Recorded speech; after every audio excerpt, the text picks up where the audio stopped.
Good evening and welcome back. We hope you are ready for the drama that's about to unfold. Hi everyone, I am your friendly neighborhood Prax. Welcome to the channel, and it is indeed Mechton Night. Stories of the Starblade memories. Starblade Battalion memories.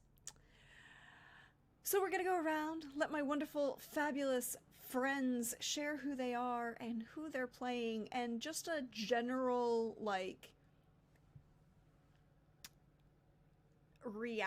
emotional moment that they were left at the end of last week, of just like where they are emotionally, even if it's just like random screaming. So let's start this week to my right on the overlay with Lindy. Hello, Lindy. How are you doing? You have a Tesla, I see.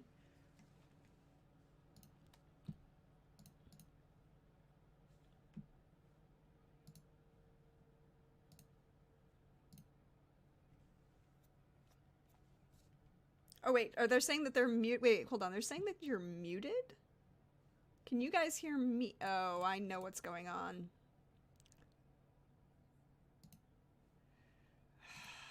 Like, okay, there we go. Now you can hear her. Now you can hear her. Hello.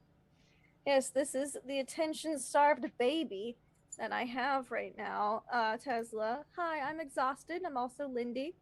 Tesla thinks she's super attention deprived because I've been working outside all day, every day for the past week. So you'll probably see her a lot. I'm half here. I'm somewhat coherent, and I'm ready to play a game that hopefully doesn't require high amounts of math that Roll20 doesn't do for me. I will be playing Aurelia Ludus Sterling, also known as Princess, on her call sign. If you notice, Tesla reacted to it because I call her that all the time. And yeah, let's just play. I'm ready to play. I don't have a mech. All right, that's fair. That's all fair. That's all fair. And then directly underneath the wonderful princess, we have Pope. Hi, Pope. Welcome back. Thank you for being here.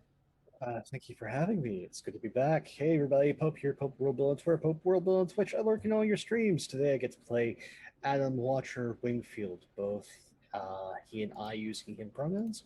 And, well, we left with a bit of a mess and a pickle. And don't know how things are going to go. There's what is desired to happen, but we all know that doesn't necessarily mean that's going to happen. So we play to find out. Mm-hmm. Also, that sounds like a good sandwich. I kind of want a messy pickled sandwich now. I'm hungry. We'll see if there's one in the mess.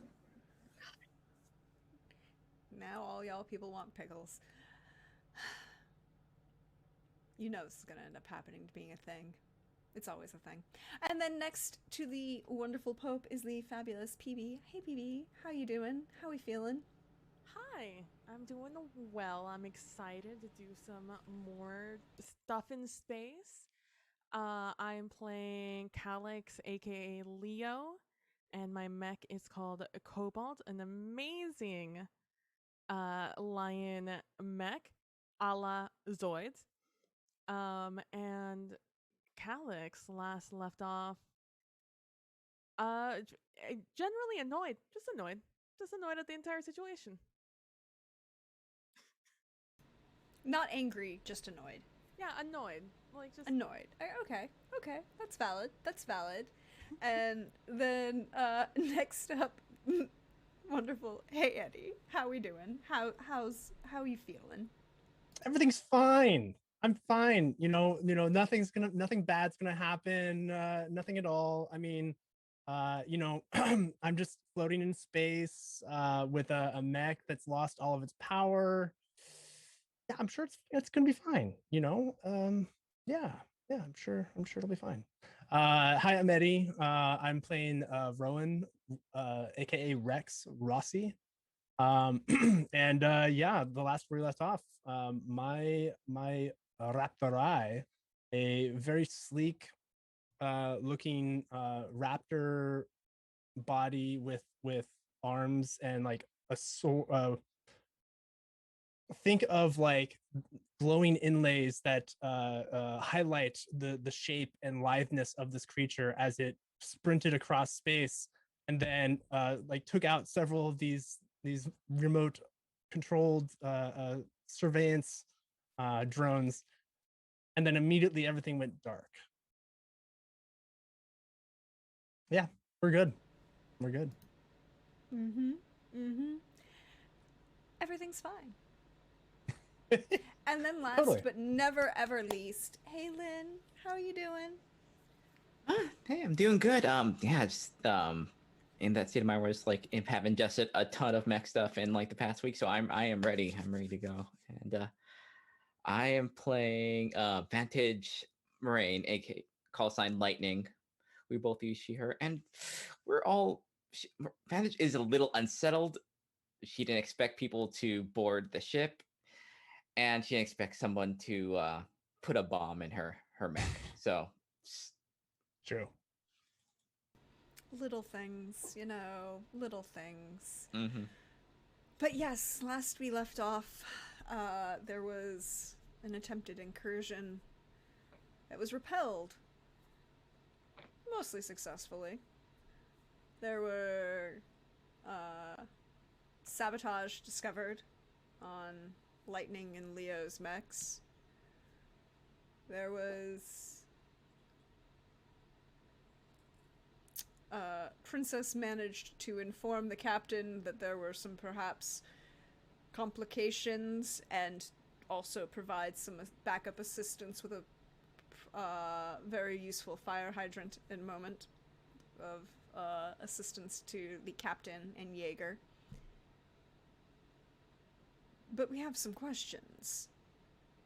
And question number 1 is, where's Gibson? Question number 2 is, who was messing with the mechs and attempting to get into the systems and appropriate, you know, who was leading this incursion force? And question number 3 is, how was Rex going to get out of this particular pickle that he found himself in? I would also like to say thank you everyone for being here, and we'll be having a giveaway at the break, so make sure you're in chat for that and stick around for some fun times. But last we left off, Rex was dead in the water. Watcher had noticed, said Leo and Lightning had both seen the incursion force collapse suddenly. But we're gonna start in space, because that's where things are at the moment.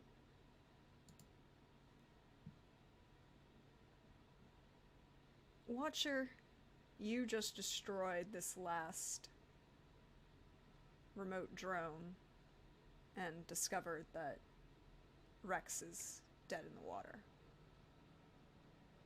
What would you like to do? Again, protocol immediately just kicks in. Starblade, this is Watcher. Rex seems to be powered down. Don't know why. Going to investigate. And then just, again, just in case something sabotage, doesn't want to necessarily risk his mech, is just going to do a full-on pass flyby, essentially, to just get a quick assessment in case one of those drones was booby-trapped, and now there's a trap on Rex, because no clue what's going on.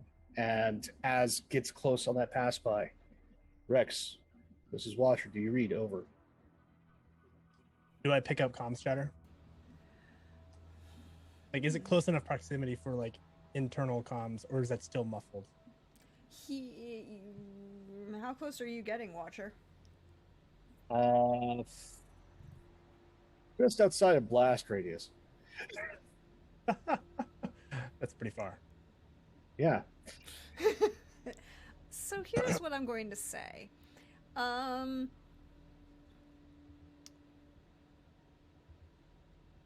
If it helps, I could describe a little bit of what's happening in Rex's situation.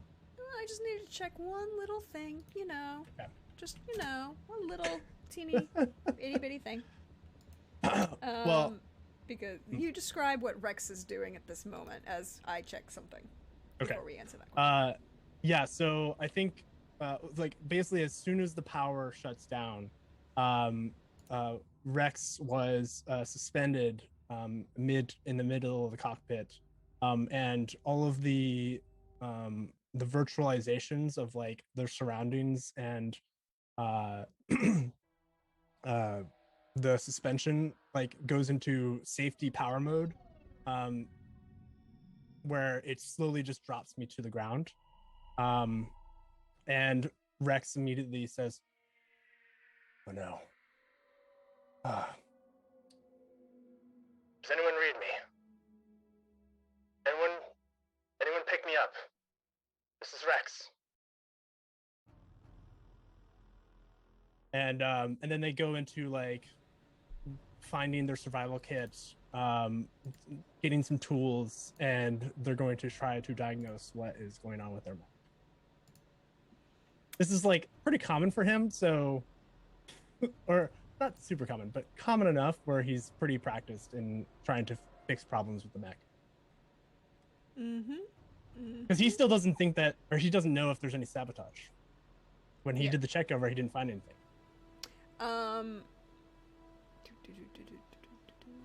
So here's what's going to happen. Number one, Watcher, could you roll me awareness? And you're using your sensors? So you get the +2 from the sensors. All right.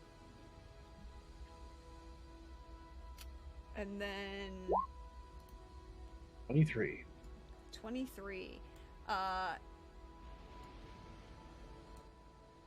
You are observing this, and you see from his mech that it's fully powered down, right? The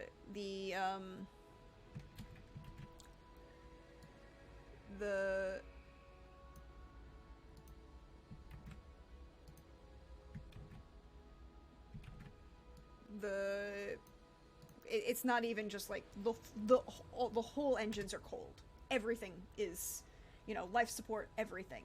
But there's no external damage. There's no nothing seems to have been cut. You are pretty sure that it looks like this is a programming based problem. Somebody hacked his mech. Yeah. I was going to say that like normally there would be like some sort of identifier that you would recognize it from. And then also there's in proximity to a friendly, there's probably like some sort of running light that you would see to indicate where like entry is or something like that, especially in emergency mode. I'm going to say actually I don't think that's on. Like so they hacked it to where the emergency like lighting was disabled. Yep. Nothing's running in this. Everything's dead. If you didn't know better, you would be pretty sure that this would be there's nothing there. No one there. Okay. It just looks like a giant metal raptor floating in space. So, seeing this, Watcher goes, Starblade, looks like the Rapturai has been hacked.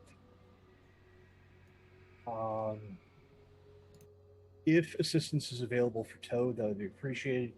Going in to at least start coasting our incredibly expensive brick back towards the flight deck.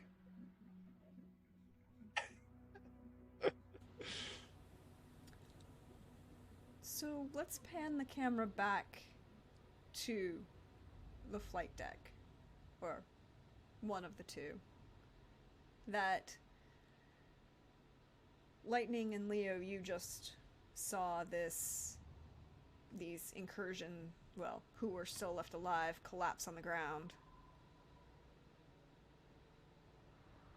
And then you would hear this comm come from Watcher that Rex is dead in the water, and that probably got hacked.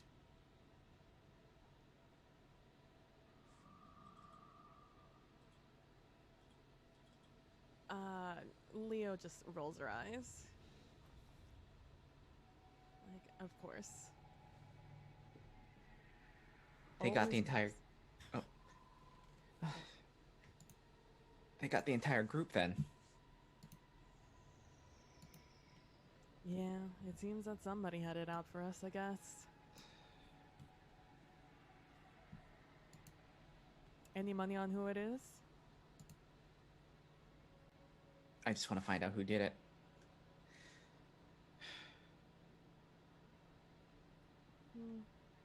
I'm gonna say it's Rex's fault until further notice. You know, that's not a bad idea. I guess someone should help. That overgrown lizard outside. Well, we should at least be there to meet him on when they tow the thing in. I also need to look at my mech, make sure, give it a one tour, make sure there's nothing else on there. I sure as hell do not want to end up there being stranded or worse. So I think you'll be good. I mean, if you attached a bomb to something, you kind of would think that's the end of the line for that, right? hopefully it's not a thing where oh, backup to the backup. There's another bomb somewhere. Shouldn't think like that. I'm just gonna drive myself nuts. Exactly. It's, you know, sometimes there's a bomb, sometimes there's not a bomb. And let's hope there's no more bomb. Let's head back to the bay and see at least Rex get towed in. If Raslin's still there, I'm just gonna make some meaningful eye contact with him as we leave, later. Keep it in your pants, Lightning, I say as I'm walking forward. I have my priorities too.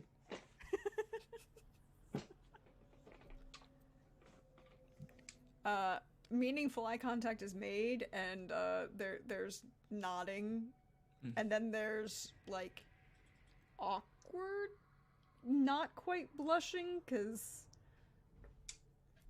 doesn't really do that, but there's this moment of Rustlin definitely heard Leo and definitely was like, okay.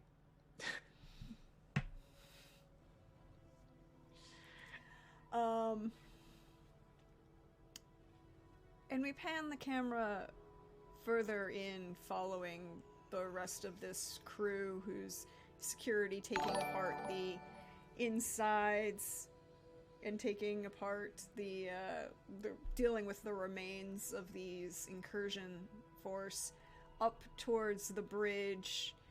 And we see, well, Princess, what are you doing while the captain has started taking over the, directing commands to repair and whatnot? Well, I informed him of what Watcher told me to inform the captain of.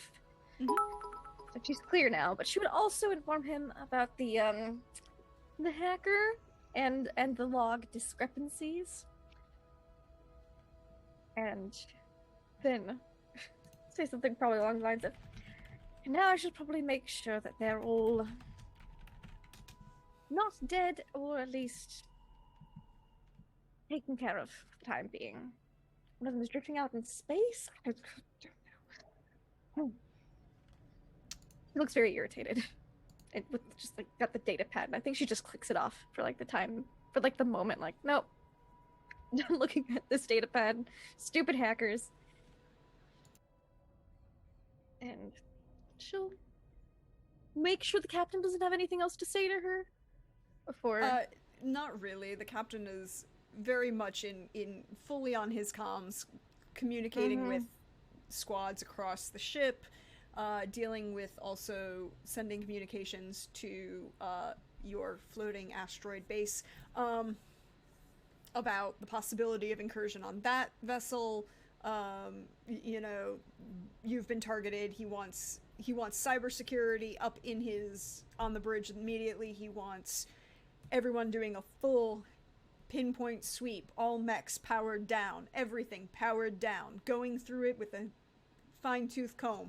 Nothing is blowing up on his watch. He wants everyone to go through everything, and then he shouts out, "And where the fuck is Gibson?" I believe his leg was located in his office.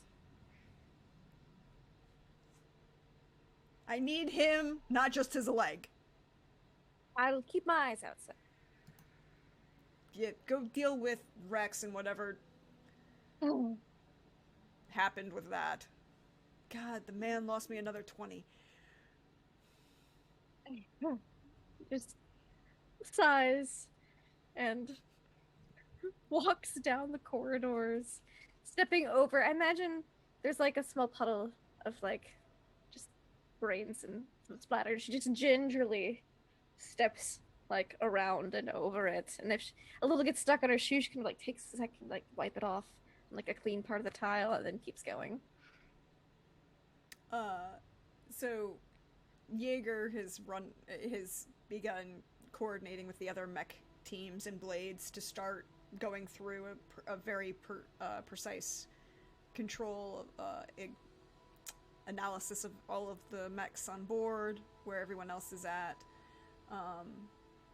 And the camera will pan back, pulling back through the giant impractical window of the bridge up until you see Rex and Watcher and the Steel Horse and the Rapturai floating next to each other.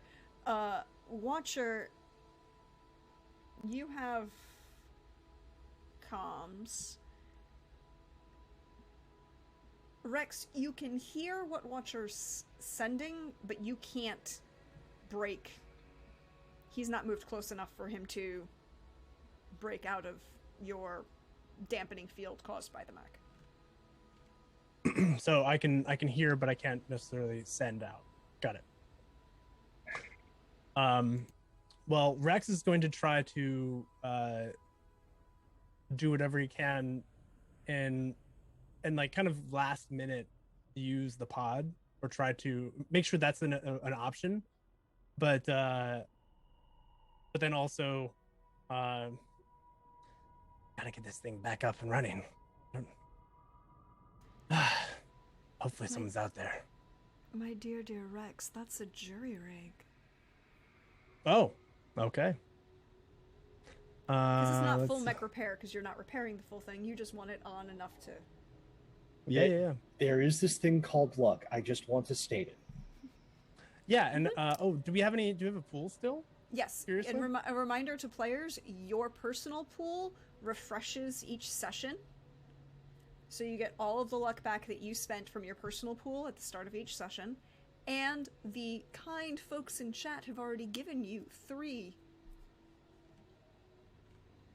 Well, I'm going to go ahead and use 3 from my own pool. I want this to work. Yeah. Oh, of course it was a natural 1. So you have to roll another d10 Yeah. for subtraction. Oh, good. A 7. Yeah, 7 total. You do not break it further, but it's not working. Confounded. You do probably, I will say, you lose a little bit of the oxygen that was in The cockpit. the cockpit. Yeah. Watcher, you would see this vent. Decompression. There's a little bit. vent. There's a brief Like- vent, like boop boop, just enough that you notice it and see it, and enough that he obviously stopped it from getting any worse. But you've lost about maybe about a third of what was in the cockpit before you start. You know. Well, that's not good. Where? And Make sure the manual override is working. with the vent, Watcher doesn't necessarily put on the gas, but uses the Grivig drive a little speedier. And I would think anything that with this much weight, since we're talking multiple tons, would definitely have something akin to a tow hitch. So I'm just wondering, Rex, good buddy, where is the tow hitch on your Rapturai? The tow hitch would probably be somewhere mid back or somewhere like in the torso area. Okay, we'll say mid back. So Yeah. So Watcher has done his passes and coming up from below. Just in case something else goes wrong. Comes up behind the Rapturai and then takes two manipulator hands, locks them onto this towing package. And then almost counter levers ever so slightly, almost like he himself is a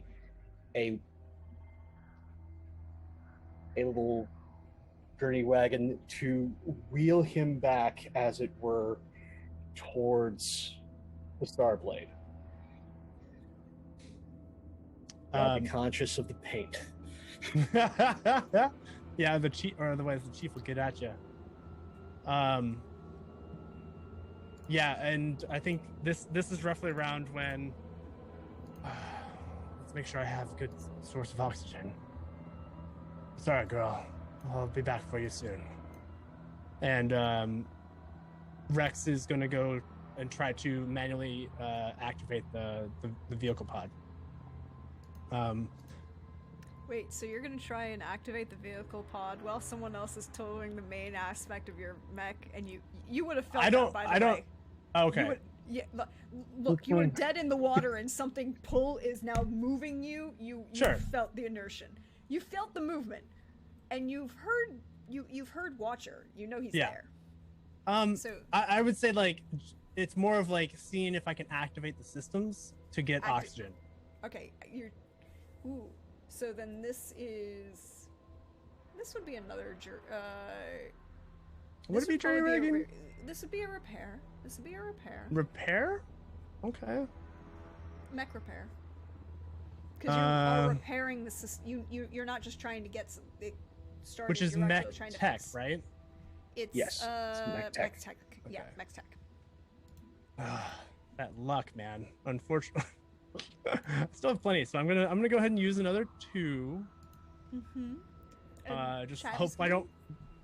What's that? There's your pool from chat is up to 4. Oh, if y'all don't mind, I'm gonna take one of those so I can bump it up to 3. And hopefully I don't get a 1 again. Okay, that's better than a 1. Better than a 1.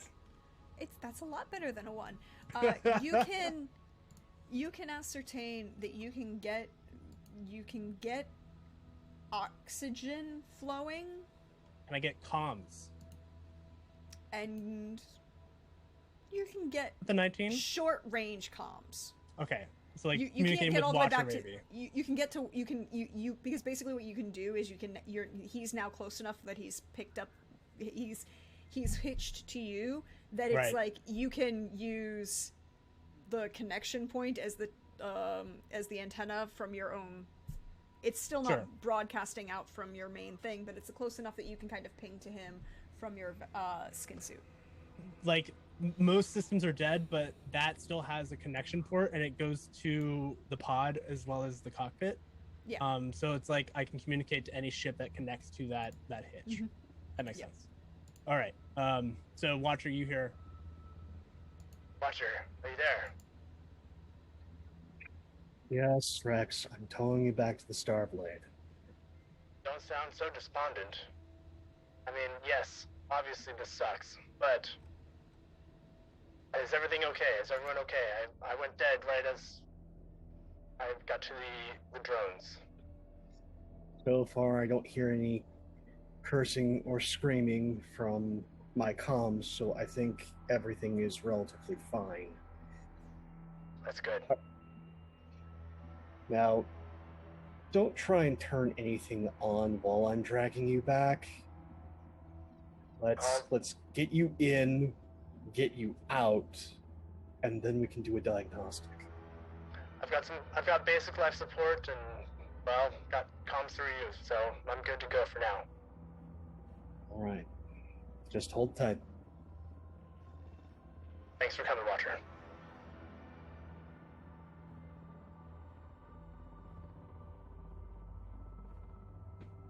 So while Watcher tows Rex and the Rapturai back to the Starblade, Leo, Lightning, you've been going through your mechs, determining that there is no further sabotage beyond what you already determined or found.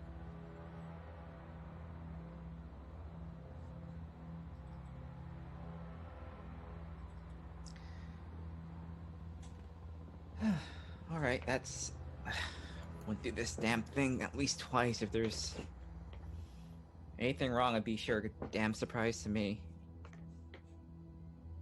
Yeah, at this point, Leo has like rolled down the top of the suit, the just driving suit she was wearing, and it's just hanging on by her hips, just like covered in oil and just grease from just touching everything on the inside of Cobalt. And like I go like that to like clean off the sweat off of my brow, and I leave a streak of grease. But I look like totally hot doing it. Even though when I do it, I 100% forget I had a wrench in my hand, and I kind of drop it as I go like that, so you just hear the clang, clang, clang, clang, clang. And I just look at it annoyed, and I look over at Lightning and I say, "Yep, Cobalt looks clean. Went through every inch, aside from these fuel lines, and she looks great." Yeah, clean but not clean. Ugh. I think so old. It's still. I mean, it's build up, but it's fine. God, Captain's gonna want us to do this every time before we launch. All right. Yeah. Ugh. At least until we find out who's trying to kill us all. God. Who- Well, you know what? That gives more thing to like quickly finding someone, so we won't have to do this. This takes forever. I'm better safe than sorry. Although I guess we still don't know who wants it. Who knows where to start? I don't know. Arya might have a better idea of who wants to kill us. Well, hopefully security is pretty persuasive. There's probably some left, so. Oh yeah, you know, we've seen them fight before, but every time I see them just go on in on the enemy, they really don't leave any standing, do they? No, it's pretty hot.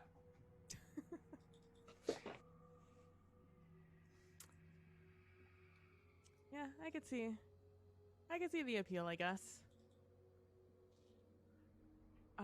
Well, before you go off to speak with security, we should probably reconvene with Rex and Watcher and see if we can get Ari down here. And maybe find where Chief is? I mean, do you still have his leg? I left it in the room when we fought those. It's really heavy.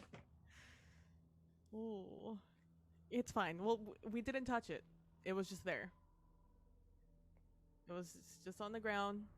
We saw it. We were just like, we won't touch it. You know, who needs it? We don't need the leg.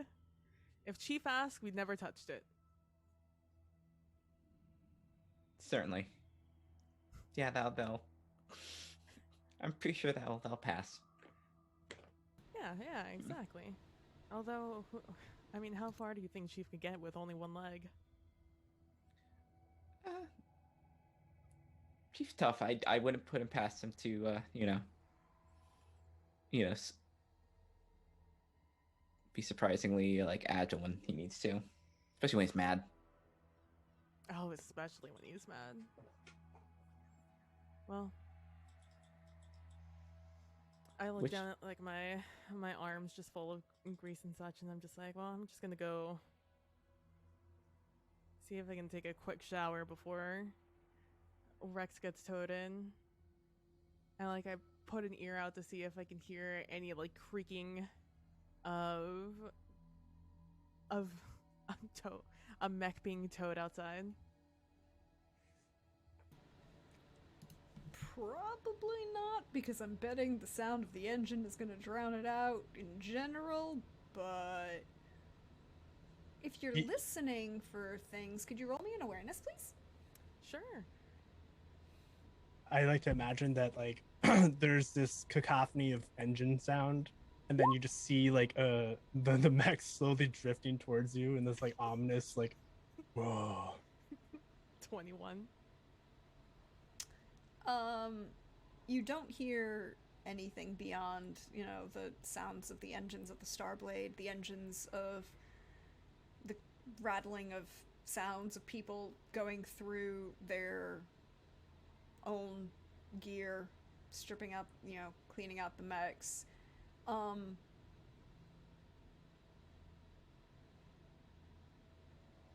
You do, however, hear an odd sound of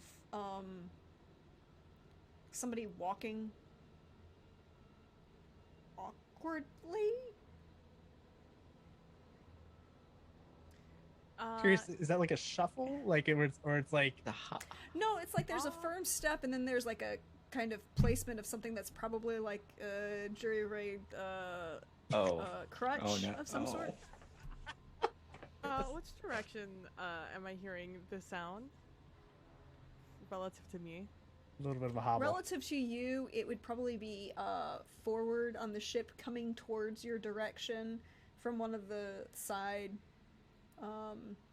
hallways.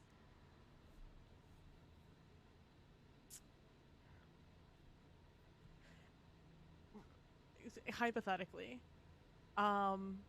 from where I am and relative to that sound, which direction are the showers? I mean, it's one of those, so the Starblade is a long, very long, thin ship, and the the docking bays, the landing bays are on the outside, and so there are a bunch of little hallways that kind of connect to them, so you could, theoretically, just kind of go through another hallway and never have to, you know, in the opposite direction to get to your quarters. As I'm listening out for Rex and I hear this, yep, sounds like they're still a little bit away. Anyways, you know, just remember to clean up after yourself. I'm gonna go take a shower and I'm out. I would like to think that you walk past Rex's bay and there's like these giant dig marks of like when Rex launched from the cockpit. You're like, yeah, I'm out, done with this. It's deal. I'm gonna go take a shower. Bye. What? Just like confused, like at this, just very, very kind of sounding calm, and then just, I'm out, bye. It's like, what? Okay. Let's go back to work. As you turn to go back to work, Lightning, that's when you hear Gibson shouting, "Somebody get me my goddamn leg, you fucking assholes. Honest to fucking God. What's a man gotta do to get his leg back?"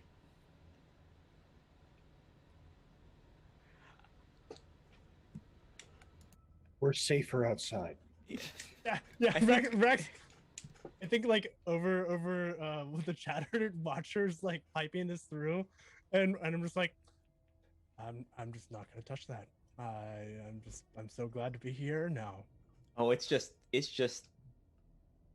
Vantage in the thing. Oh, I think he'll still start. Oh, sir, you're safe.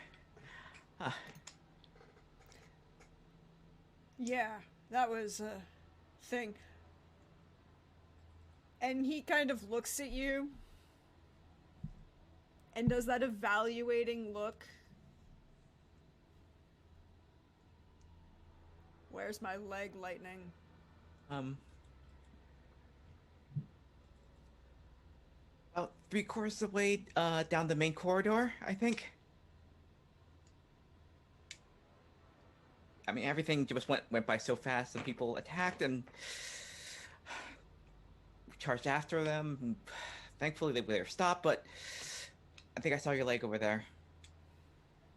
And he just snaps his fingers, and one of the other, ground crew, effectively, launch deck crews, comes running over, and he points down the hall. He's like, "Go get my leg. I'll be in my office."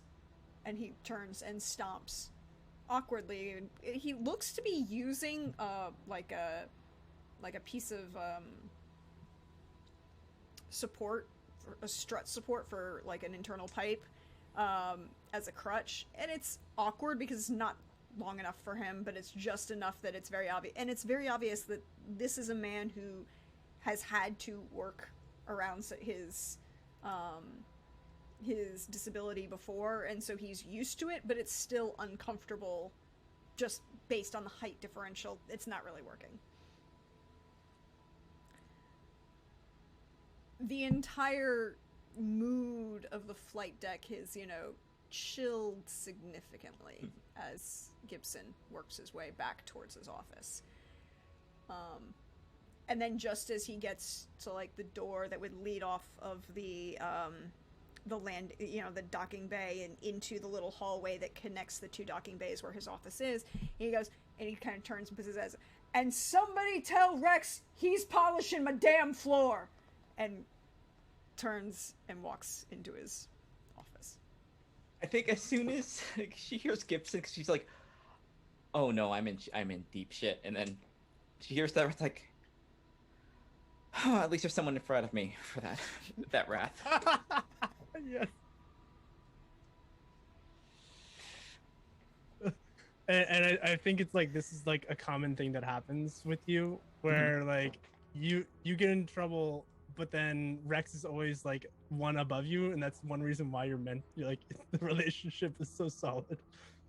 I think like also maybe it's like that Rex being in trouble like also splashes back at Van, because it's like, oh, you're one of his friends. That means you're trouble. I'm gonna keep an eye on you. And it's because I think it's partially because Rex is kind of like the ace, so a little bit of the cockiness comes through, and a little bit of that. So like Chief always just tries to put him in his place. Yes. Yeah. Oh, then you're not gonna live this one down then. No. Aurelia, where are you? Well, she was gonna check up on the crew, but I think she heard some of that chatter over the comms and was like, "Head count, they're all alive. They seem fine. This was stressful. She's gonna go see if she can get a bite to eat." In the mess? Yes, of course, in the mess. I mean, she has other snacks, but you know, the mess sounds like a good place to eat some food, to eat some things.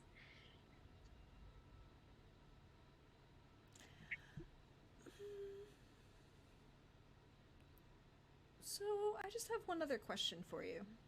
Yeah. Are there pickles? Oh, she would love a pickle.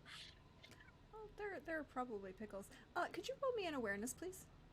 I would certainly be able to do that for you, but just for you. An awareness. That is an intelligence skill. Boop. 17. So the mess is a large. It's not just one. There are like 2 or 3 on this ship.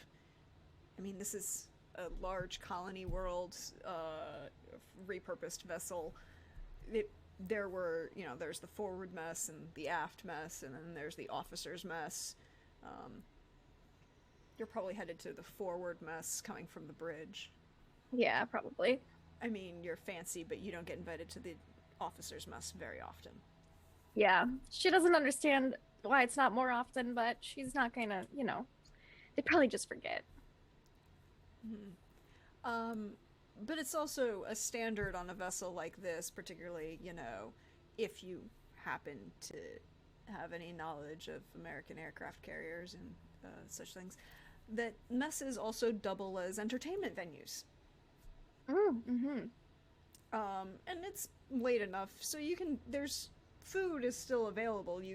The mess officers will happily, provide you something, but most of the dinner has gone, particularly after, major incursion. They're still kind of cleaning up. But they're had set up for this evening for a film. Oh. Well, what film is supposed to be playing this evening? Well, I believe it was called,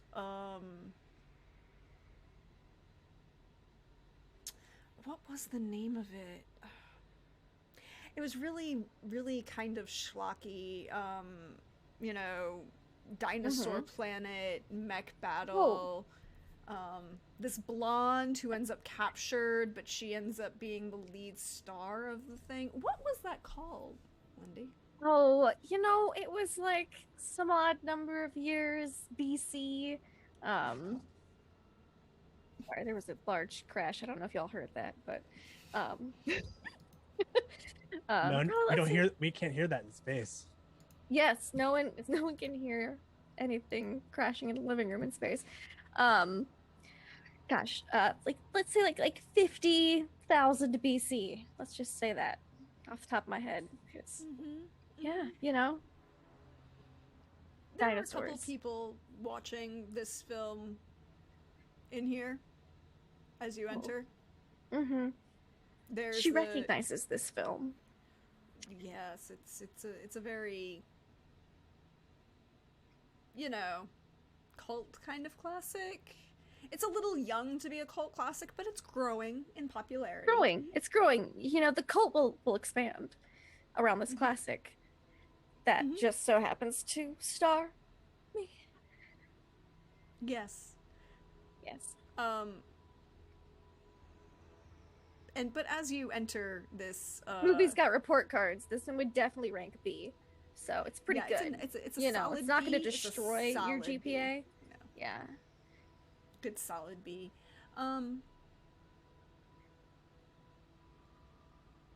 But with that 17, you notice something a little interesting. As you walk in and a couple people are watching this film and a couple of the mess officers are providing you some snacks. Snacks are Your important. personal data pad is beeping. Not your one you use for... No, my personal one. Yes. Pull that one out. She hasn't turned that one off because that one seemed fine. She'll open it up. Take a look at it. You have 2 messages. Oh. Who are they from? One is from Argento and one is from Isis.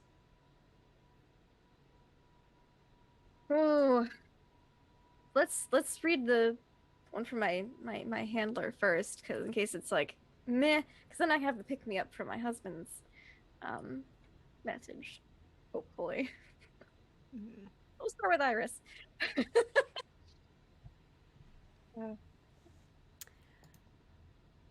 It's a brief communique in code, of course, but it's easy enough to, this isn't she didn't make it difficult for you. It's not a test this time.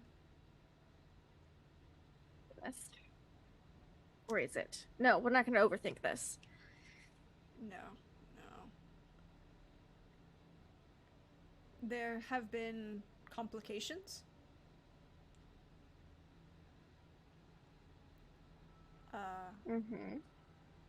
Political control has shifted.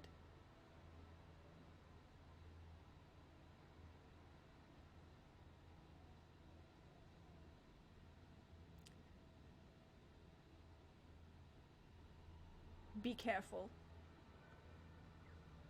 You might be getting perhaps some legal papers in the near future. She doesn't message that back, but definitely mutters that.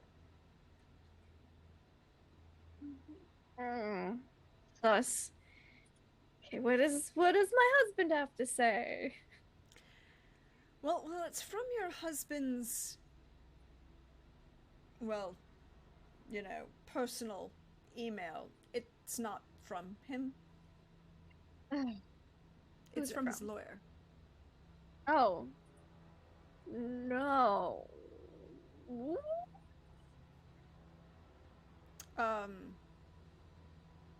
Who is this lawyer? So glad you asked. I feel like this is important to know. Your charming husband's lawyer is of a very minor family attachment. He still retains the name.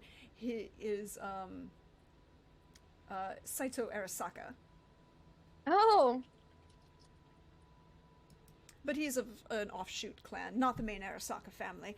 Head of Arasaka Industries and, one of the major corporations in existence. Relatively pleasant individual for all the times you've interacted with him. Young, professional, good.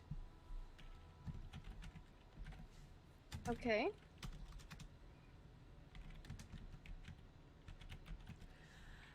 And what does he have to say? He sent you some divorce papers, darling. I think that whatever snack or something she's holding, it's probably like a small bag of popcorn, because the movie night, just it just gets dropped to the floor, and then poor sad pieces of popcorn just go tumbling out. And that came for her, it's come out of the blue, and she has no idea where this is coming from. She's just flabbergasted and astonished. And she even takes a seat. She needs to sit down after that. I'm gonna write this in all caps in my notes. I mean, who would leave Aurelia Ludus Sterling? Who Thank you. would do that? It's Preposterous.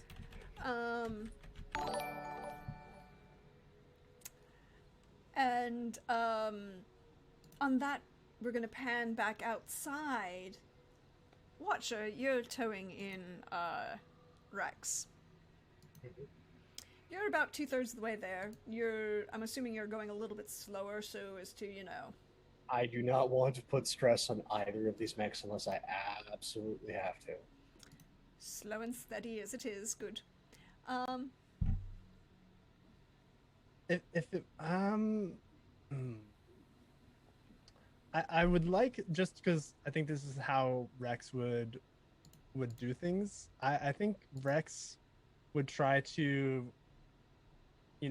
try to figure out, how to at least get the gravitics back to assist with the tow. And maybe try to connect it to the pod, so that way they can control it from there. So it's like only one system they're trying to activate, the gravitics. Nothing could go wrong, right? Nothing could go wrong. So that's a jury rig, because you are trying to repair your gravitics from inside your mech while everything is powered down. Definitely a jury rig. Yes. Okay. And I think like the way that we see this is Rex is like, this is taking forever. We've got to have better tugboats in this freaking ship. And starts. This is not at all a slight to the Iron Horse, the Steel Horse, right? Steel Horse. And calling it a tugboat. That's totally not a slight at all. But yeah, they're gonna like they activate their oxygen and they go back into the cockpit, because they wouldn't have direct access, and I think they have to like go on the outside of the vehicle and then try to like connect different systems and like try to basically connect like certain systems to the vehicle pod. Oh yes, I'm here for this. Yes. Go ahead and roll. I'm going to say, however, that it's a jury rig at -1, because you don't have all of your tools. Appropriate tools for this. I do have a survival kit. Does that not have tools? The survival kit is going to help you stay alive, and possibly, general tools. It's like, your emergency kit when you roll roadside assistance. You're trying to reactivate your gravitic drive from the outside in space. Yeah, but this is something that I do. Okay. Well, either way, let's do this. Yes. So is it -1? So like if I add luck to it, it would be I would subtract that from the luck pool. Okay, cool. I will add another luck to this from my pool. So how do I keep track of? So I've used 3, so I've got 5 left. So that's 4. I don't know if that. Oh, that's wrong. Anyway, okay. Let's boom, boom, boom. Skills, jury rig. So I nullified the -1. Come on, baby. Come on. 15. You can. Even if it's like half power. You can quarter power. You can get the you can get the battery systems online. You're not getting the full engine online. What does that necessarily give me? That gives you basically everything but propulsion and your weapons. Okay. Ah, dang. I was hoping to at least give a little bit of propulsion. Well, I think over comms. I've got some basic systems back. I was trying to help with getting a little propulsion to get us moving along a little faster, but sorry, Watcher. What in the name of Hella's good boob are you doing outside your mech? I don't know what you mean. I'm reading electronic systems on. You're supposed to just take this as a nice casual ride. Yes, but I don't know how. We need to get back to the Starblade. It's better for us to get there quickly. I have many things to say, but for my sake and Lightning's, I'm going to be quiet and just drag you in. All right. All right. I guess I'll just sit here then.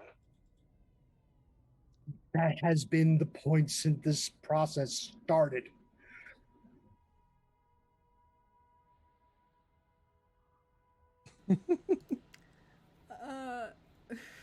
All of the fun things. Lightning, where are you? I think she's gonna hang out at the at her on the mech deck, waiting until Rex and Watcher come in. So I think she's just going to do further maintenance while she's there on the Kata.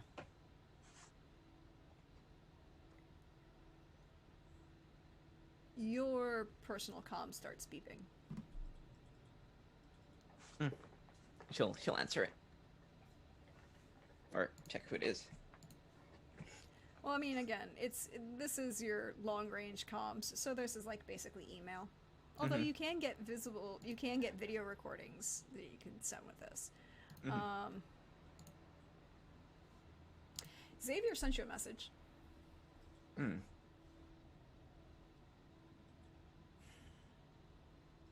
He's concerned about you.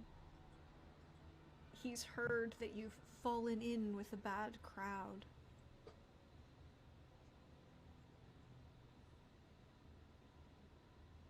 Your parents are very concerned.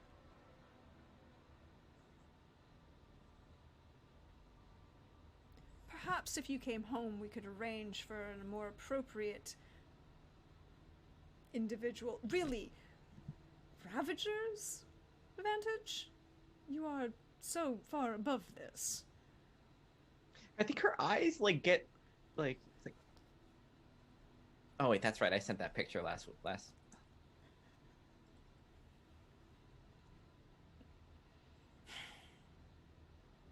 Same thing.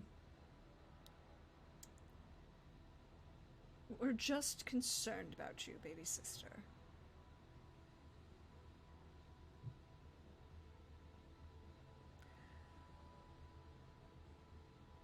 Oh, and I wished to share my good news.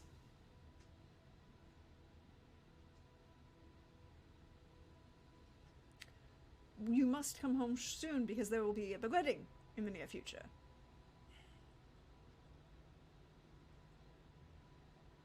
Cassandra and I are getting married. Great. Congratulations. This is the email. She's just basically talking to herself at this moment. It's just like, great. Good.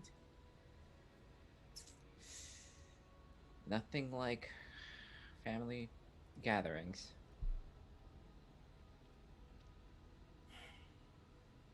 When there's a way I can get out of this. It's like, oh, I'm needed. Can't make it. Although it would...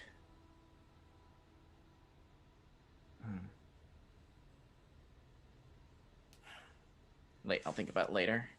And she'll put the thing away and continue working.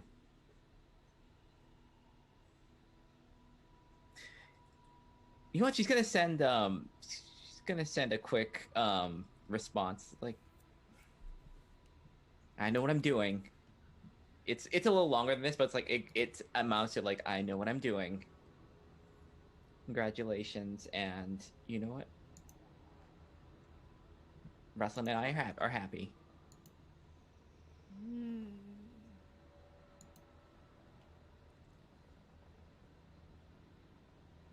Aurelia. Yeah. Your professional datapad pings. One of your crew is sending messages off ship. It's a distraction. She'll look at it even though she wasn't planning on looking at it for the rest of the night. Lightning is sending an email to her family. One, Xavier Moraine. Well, isn't that nice for her?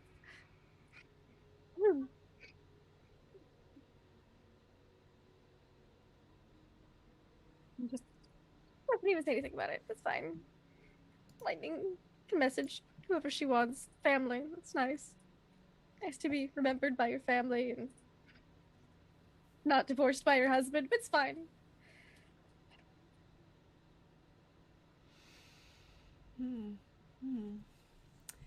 About this time, Watcher Rex, you definitely have made it to the deck and are positioned to push Rex firmly into the, made it through the shields. You're all good. Yeah, no, Gravics are still on. I'm going to attempt something. Oh, I love attempts. I want to, using the Gravics, to gently, gingerly place the non-functional Rapturai right where the claw marks are. That sounds like a piloting. I am petty, so I'm spending 4 luck. Hell yes.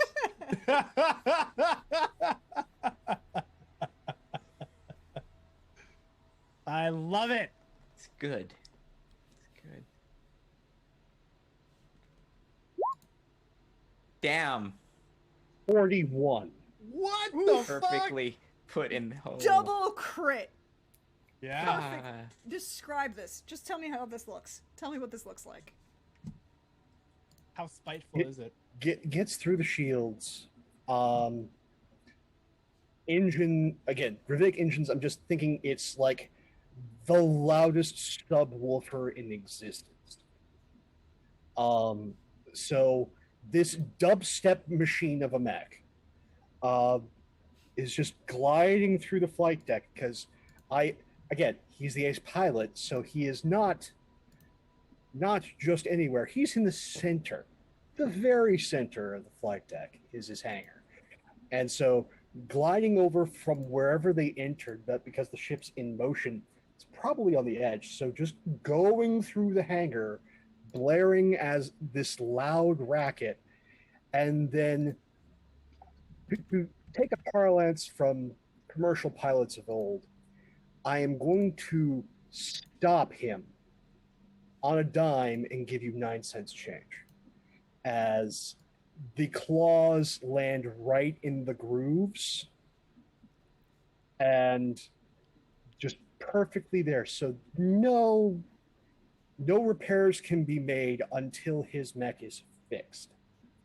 And then get myself back into the hangar, land, power down, and no one can do anything.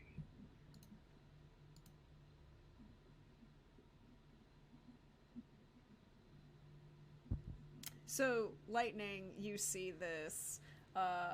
Rex, you are settled very, very gently into these grooves, and you just kind of feel the weight settle. You feel atmosphere kind of take over.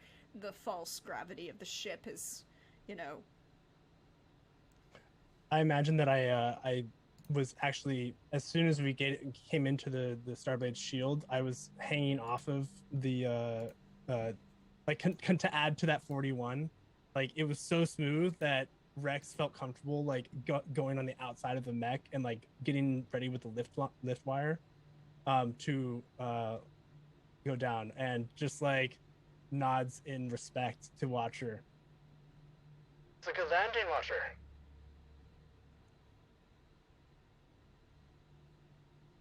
You know what? I'm just going to take the compliment. I'm just going to take it. Thank you. Bye.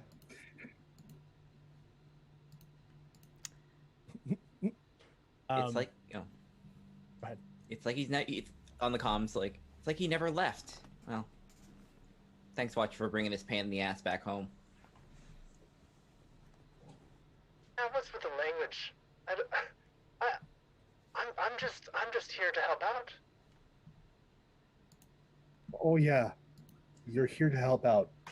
By the way, when you done taking a look at her, I am very certain that Gibson is going to want to have a word.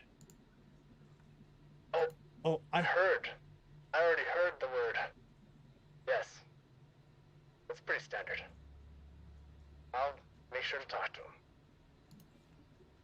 him. And directly to Lightning. Don't worry.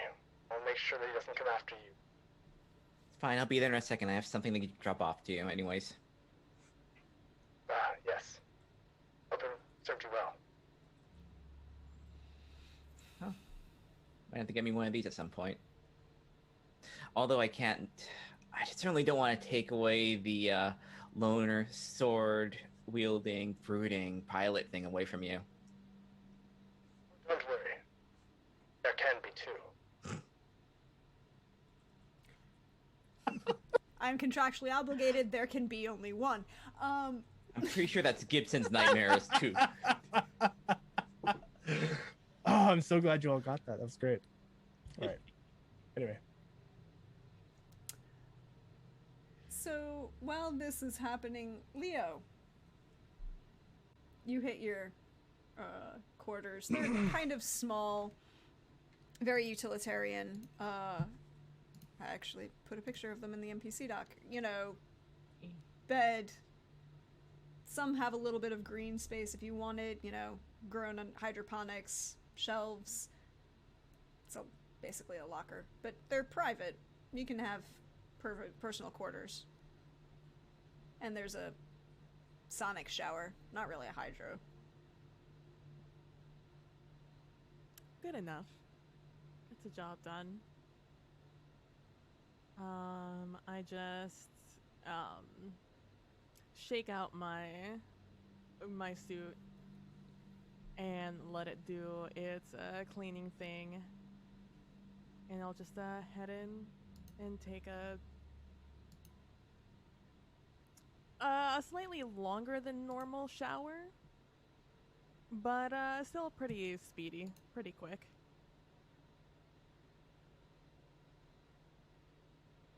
You would... It's pretty easy. Not a lot going on. Pretty, I have a question, Leo. Yeah. When you come out of the shower, what do you do with the fact that there's a small blue box wrapped in silver ribbon sitting on your bed?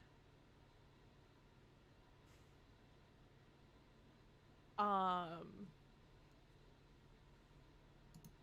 immediately brace like my hands on the door frame leading into the bedroomy area. Mm-hmm. And I take a second and I just listen and look around, see if anybody is around, anybody is here. No one's here. And I assume that wasn't there before I went into the shower, right? Yep, was not there on your bed before you went to the shower.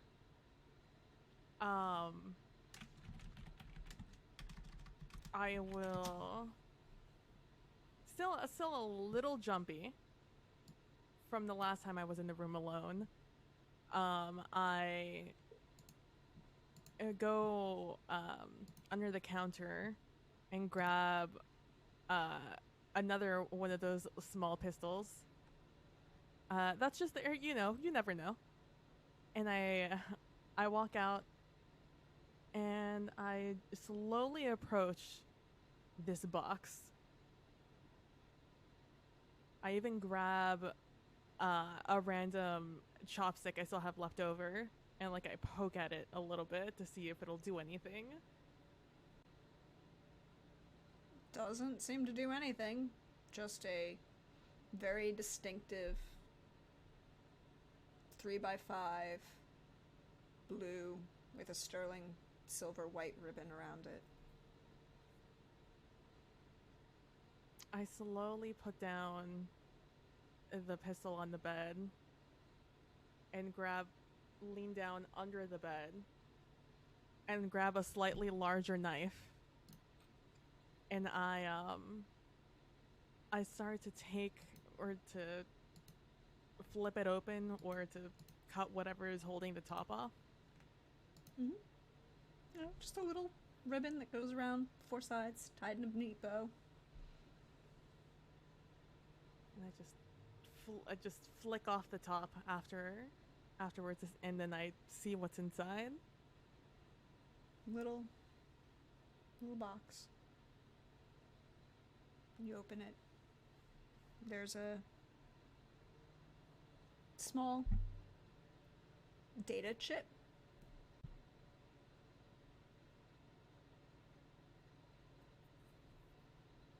And a silver, very obviously silver, necklace. Little heart. Very simple. Does it look new? Oh yes, it's brand new. Hashtag totally non-sponsored.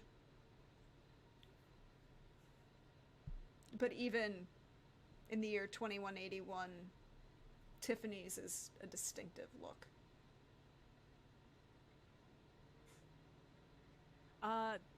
Does it look expensive? It's a Tiffany's sterling silver necklace, yes. Okay.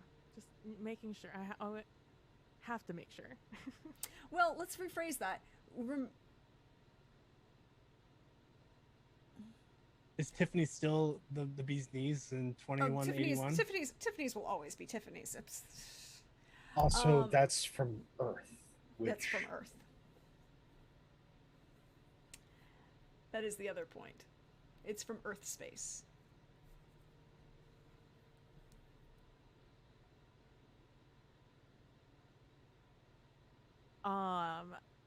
In my head, I'm just going through like a Rolodex of people that I know from Earth space. But the list is kind of long, especially the people who could afford this. Mm-hmm. Still kind of long. So as that's just happening in the background, and I just look around at the thing, making sure there's no sort of data or tracker or anything on it. I look back at the data chip.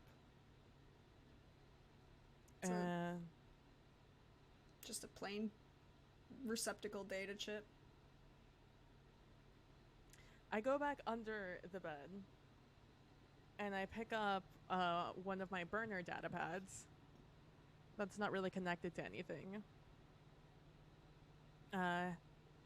If you would like to imagine, like an old school iPad that just has a Wi-Fi turned off, and I insert the data chip into it and see what it has to offer. You insert the data chip. Code starts scrolling, activating. 2 apps are automatically downloaded to this new datapad, and a voice video file.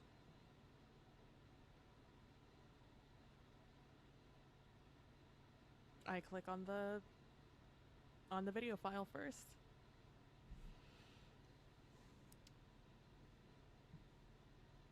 A young woman appears.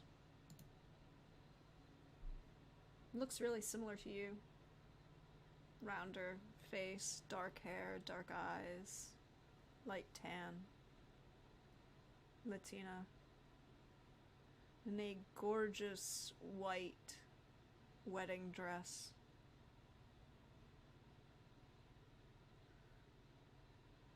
You couldn't make my wedding, Calyx. So I thought I'd send the bridesmaid's gift to you.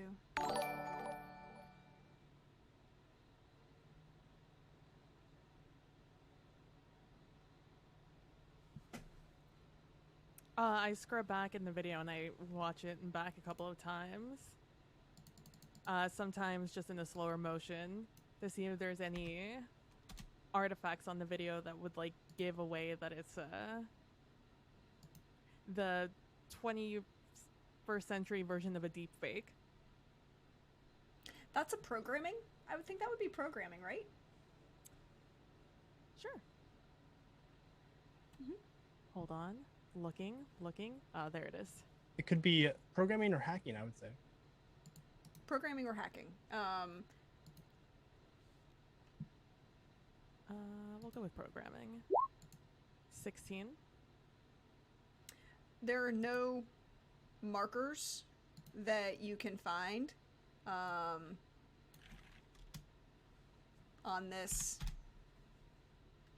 to show that it's anything other than legitimate. It looks 100% legitimate.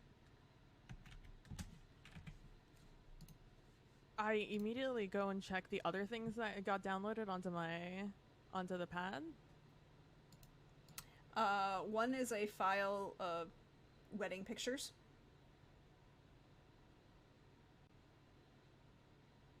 Do I see people we knew while growing up? Yeah. A large number, like there's an entire swath. I mean, it's a big to-do. There were like 15 bridesmaids. You all went to school together. It's like half of your hall from Linden Hall are the bridesmaids, including that one girl that you were pretty convinced that your sister absolutely hated, but only brought because she had the right her family were alcohol importers, and that's why she hung out with her at school. So of course she had to be in the wedding party. The groom is, you're pretty sure, another member of the graduate of Tycho. You're pretty sure you remember seeing him at some of the mixers that attended. A year, maybe 2 years above you at school. Large wedding, massive earth wedding, beautiful, gorgeous trees. You're pretty sure this was in an arcology somewhere, but it's at a certain point they all kind of look the same. It's not Russia, because radiation problems, but it's not anywhere else really identifiable beyond the fact that it's an arcology and the weather looks perfect. Large, full scale. If you've ever watched, any of those wedding shows, this is like, what was it on, like Lifetime? It was like, My $1 Million Wedding or something. This is full on, like, you see throughout the pictures, there are 3 dress changes that your sister goes through, from like the church dress to the reception dress to the slutty after party dress. Massive amounts of overdone flowers and Swarovski crystal. You're pretty sure that's like, you see large numbers of very politically connected individuals here. Massive event. Were those both of the things that were on there? Just the video and the files? The video, the wedding files, and then the last one is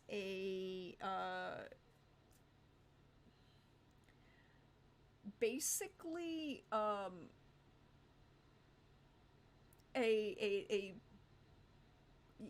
collection of like news clippings about the society event that was the wedding, the merger of these 2 great families, the lone heiress who survived, the horrible devastation of her family, and how this brings about a new time for the USSA, and how these unification of these 2 families is a great political bond. And I'm sitting there, well, I'm standing there, knife in one hand, pad in the other one, just offended by what I'm reading, just a very offended look. It's like, I like roll my eyes when I see all the dress changes. Like, I just like make a face at the groom because when we went to school together. Yes, I have that, by the way. Hold on. And I'm like, what the you just hear in the scene, just like, what the fuck? What the fuck? I'm literally famous. What do you mean? Only lone survivor. They play reruns of my races all the time. Cannot. And as I reach the end of the news clippings of all this bullshit, I literally walk to the door, kick it open. I don't have hands to open this door right now. Walk out with the necklace, the data pad, and the knife, and I just am livid as I am just stomping down this hallway. I have to ask this question. Did you get dressed first? No, I did not. I am stomping down this hallway, and I will not notice until either I slip or I bump into somebody. My goal right now is to head to where I know Rowan is, and then from where Rex is, go to where Ari is, and then go straight to the bar to discuss this pure bullshit. The two families, lone survivor. What am I, chopped liver? So I need a very particular role from you at this moment. Okay. Because this is a thing that exists in this game. There is a stat for this. And I need to know... Wait, hold on. Roll for famous. Yes, actually. It's, but that will come later. You'll roll for famous later.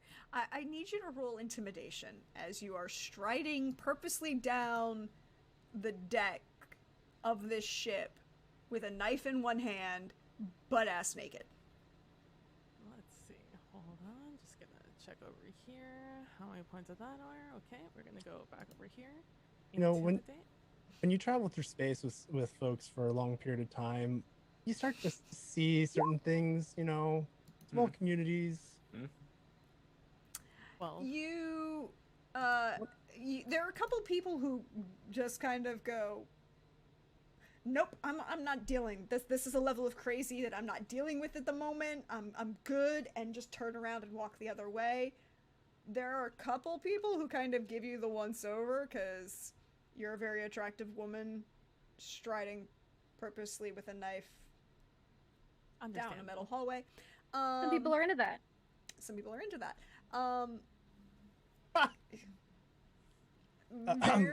I also wonder if this has happened before.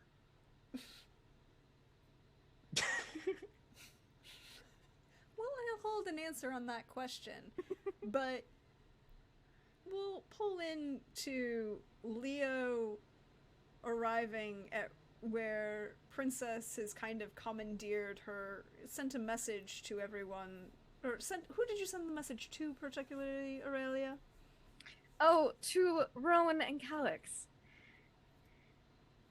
Because, so, yes, you would have school buddies. Yes, you would have gotten this message to join Princess in her quarters, which are slightly larger. Slightly. And we're just gonna have this moment of Rex and Leo approaching Princess's quarters, and the camera's gonna pull back and back and back, and we travel that space field, star travel, and you see again this figure seated in a chair, and just the question is asked. Did you send his message? Did you send him the message yet? And that's where we're gonna take the break for the evening. Oh. Also, just as a note, if Rex has joined Leo, they have most certainly given them like some sort of jacket or something to, that way not everyone's gawking. You could definitely put it on her. But she is not moving her hands from the death grip she has on this knife and this data pad. Oh yeah, yeah. It was definitely one of those things like that's just like trying to take care of the team. I'm just muttering, "What the fuck?" Just over and over again. And that's where we're going to be right back. And again, I'm going to get this started to make sure that this works correctly. So you should be able to, in chat, in about 30 seconds, type in !Gundam, because we are giving away a copy of Mechton Zeta and Mechton Zeta Plus. And it will run for the entire break, and then when we come back, we'll pick a winner.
Hello, everyone, and we are back.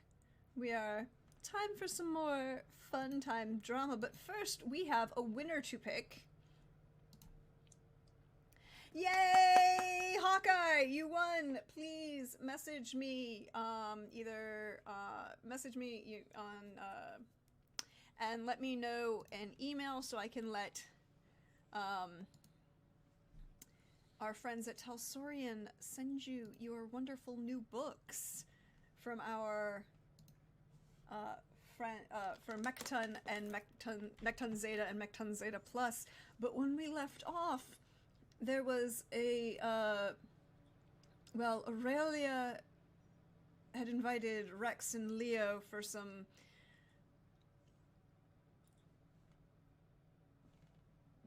drinks, and Leo was a mite perturbed, perhaps would be a statement, a summation of her emotional state,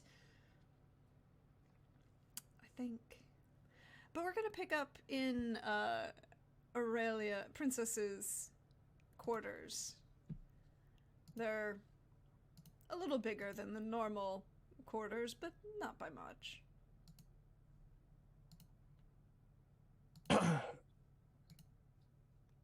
I think Rex, well, actually, I kind of feel like I'm following Kylix's lead here because I feel like you're definitely the one that's gonna be doing something, like barging into Aurelia's room, or I literally, as we get to Aurelia's door, I just flip the knife and catch it with the button facing the door, and I just knock against the door very aggressively. My robot maid answers the door. And I give a nod to the robot maid, and as soon as the door closes behind us, I'm going to be like, I feel like we need some drinks. I'm literally famous. How dare she? The audacity. And I turn on, I unlock the pad and I throw it on the closest the table, I'm assuming. Probably. Where you see an entire pizza that's like half eaten by this point, which is like a crisis signal to the both of you. I think like that's when Rex says, I think we need to hit up need a name for the secret bar. Let's get the stash. Yeah. I'll think of a name while we get. So I think that Rex goes and grabs. I think we're going to need this, and walks over to the stash that Aurelia has, and pulls out one of the finer of the group of the whiskeys or the gins strongest, or whatever. The strongest one. And puts it back, and it's the strongest one, which is fireball, double X's, It's illegal on some planets, maybe. Yeah.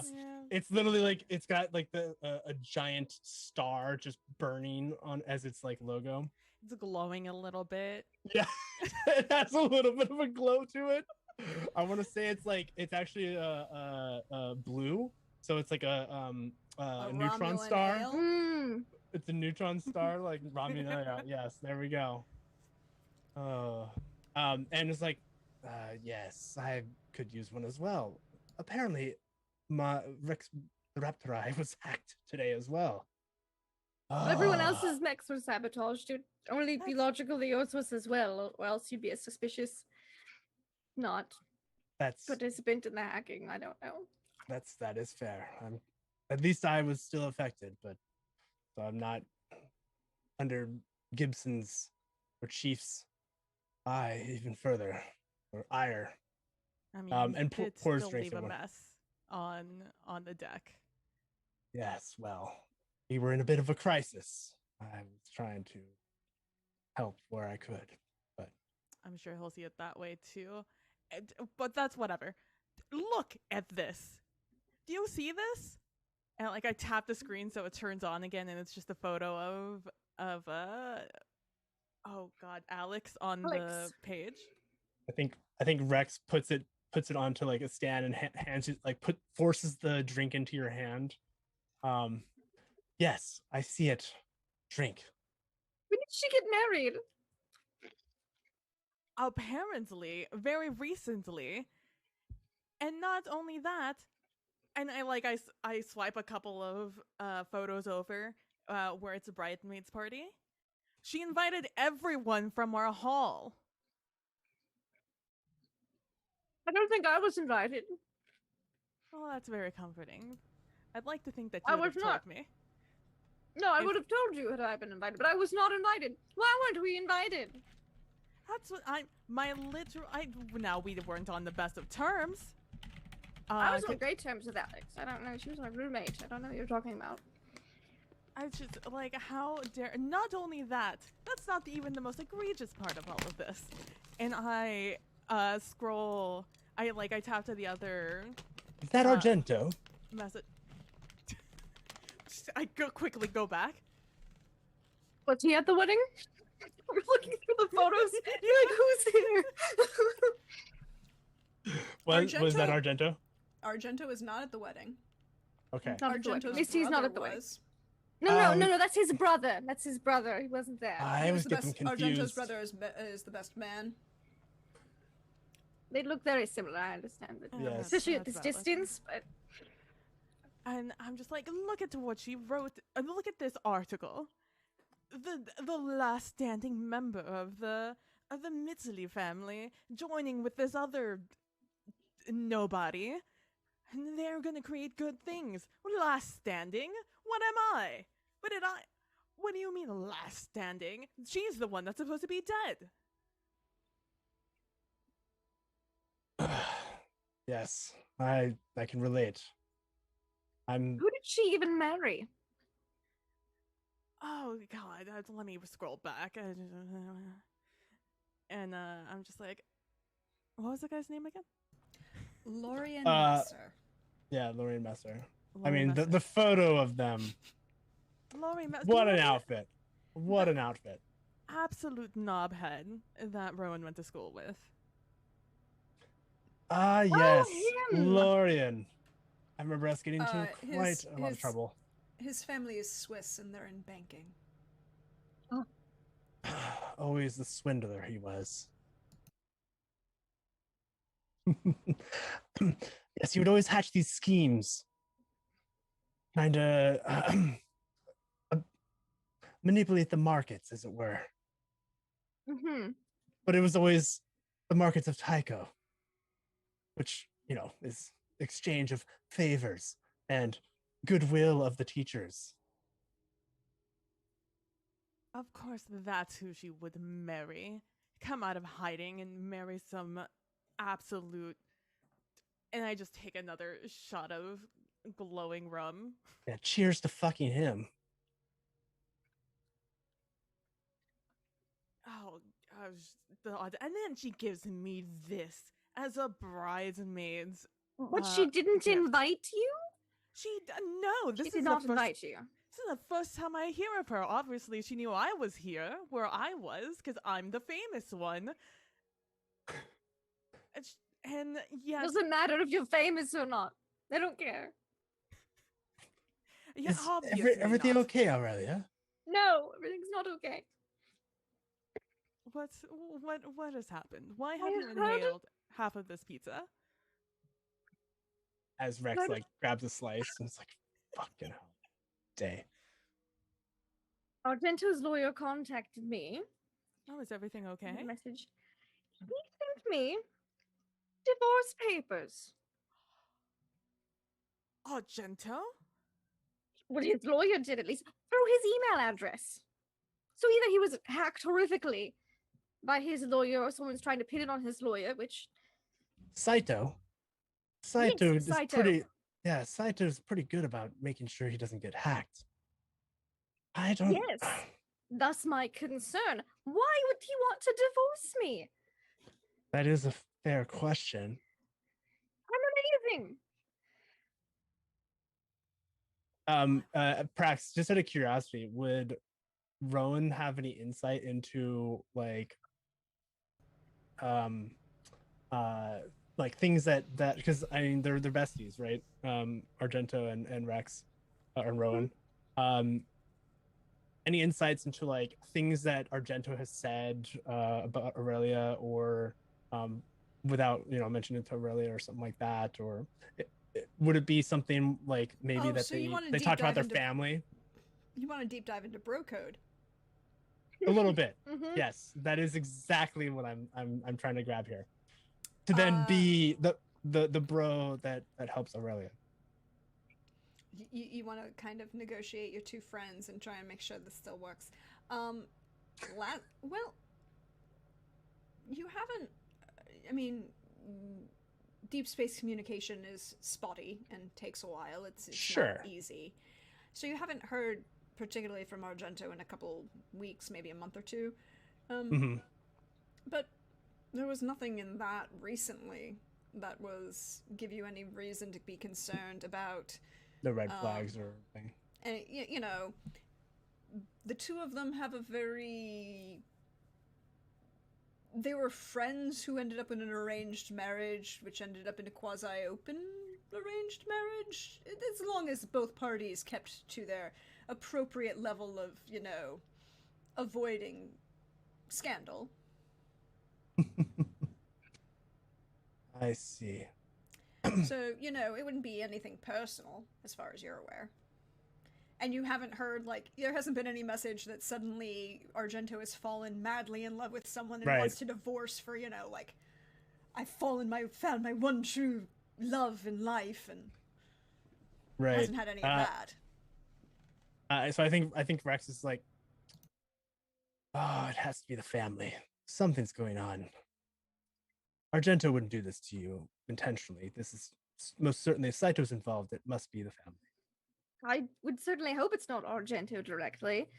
I've heard that political control has shifted back in, the Guy in old space. North. Yes, guy in space. Hmm. But how drastically could it have shifted? I mean, it was the match of the century. I don't understand. It's very disconcerting. And just as a reminder, practice it's the Aurelia is Martian and Argento is Earth. Yes. This is And we all went to Earthling. school on the moon. Yeah. Oh, that's so cool. That is curious. I wonder. Well, to a fucked up day. And raises their glass again. Alcohol. May our night be much better. Yes.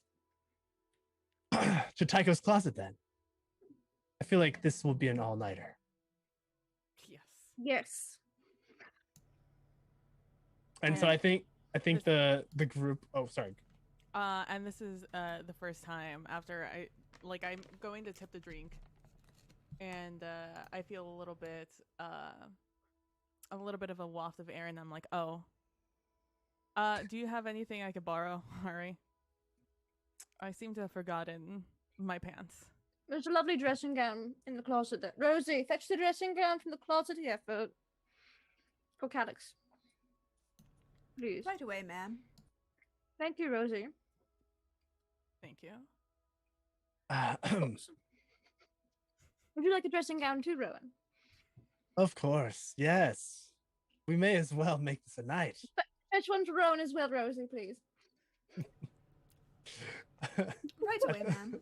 I think it's like one of the tops. Like I see Rowan is a buff individual, but still pretty lean. So it's like one of the looser tops. Like Rowan barely fits into it. It's definitely one of those like long, like silk with the ruffled, like the feathered or furred like big drapey sleeves. And, like, Yes. fur trim. But in different colors. Yes. They're all metallic, but different shades. The different shades of metallics, and it's the. I don't know what you mean, officer. There's nothing to do with my husband's death. Absolutely. And this is probably happened a couple of times before, where Rowan like to appease their friends and to amuse them will just like do outlandish stuff and like I'm sure there's talk about it on the ship where people are just like, oh, If anyone else knocks on this door tonight, they're gonna be like, "What is going on?" There's in there? like as we're walking to Tycho's closet, which we eventually just appeared down some corridors and like have to go squeeze through like a couple of not ducts necessarily, but like storage area. And behind the storage area, we have like I want to say a panel that we have to double tap, and then someone will like tap back into like a certain pattern, and then it's like a whole speakeasy experience that's happening here. I can see it. So as the modified secret panel door closes behind the three of you, we're gonna pull the camera back. We're gonna check in on Watcher. What are you up to this late evening? It's probably quite a bit later on ship by this point.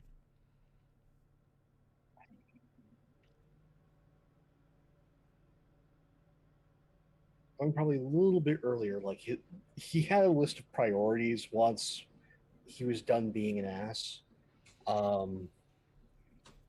Does that ever end? Yes, as soon as you're 100 yards from him.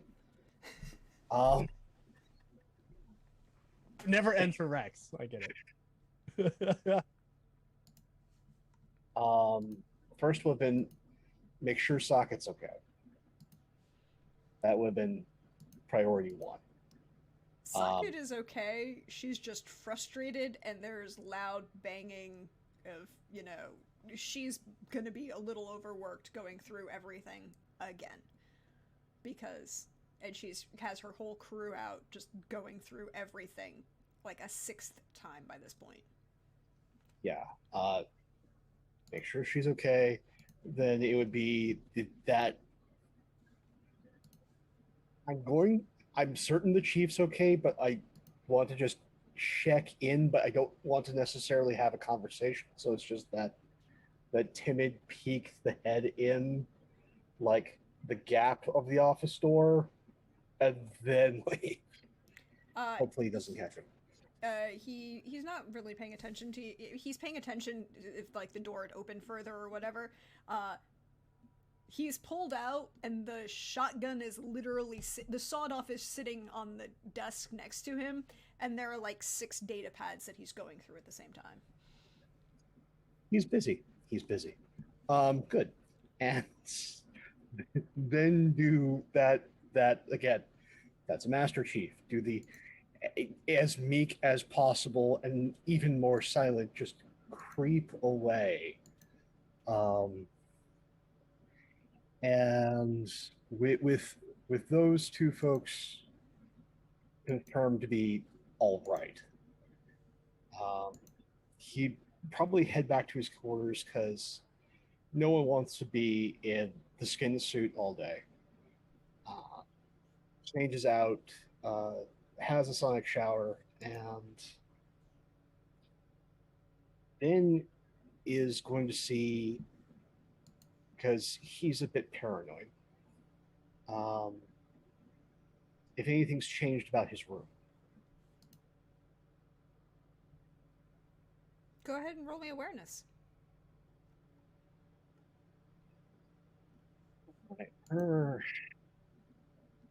I've got a sneaking suspicion, so we're going to spend 2 luck.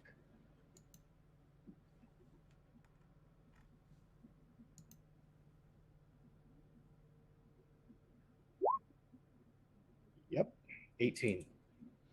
Nothing is out of place, but your personal console, like the general built-in console into this room that's basically like all one piece. I mean, about the only thing that's really not white or gray metal is the hydroponics that are both there for, because psychologically speaking, they help plants help humans, but they also are cheap putting the hydroponics in is a cheap way of ensuring that each of the quarters has their own refreshing airflow and oxygen producers. Mother-in-law's tongue are also known as serpent plants. Pretty is the most common, but other people have other... You can have your own choices. You had incoming mail while you were gone. I think there's this shot of him in, like, sitting in the middle, very metal, like, Spartan chair. We see the tongue plants, and in the midst of all of them is a peace lily.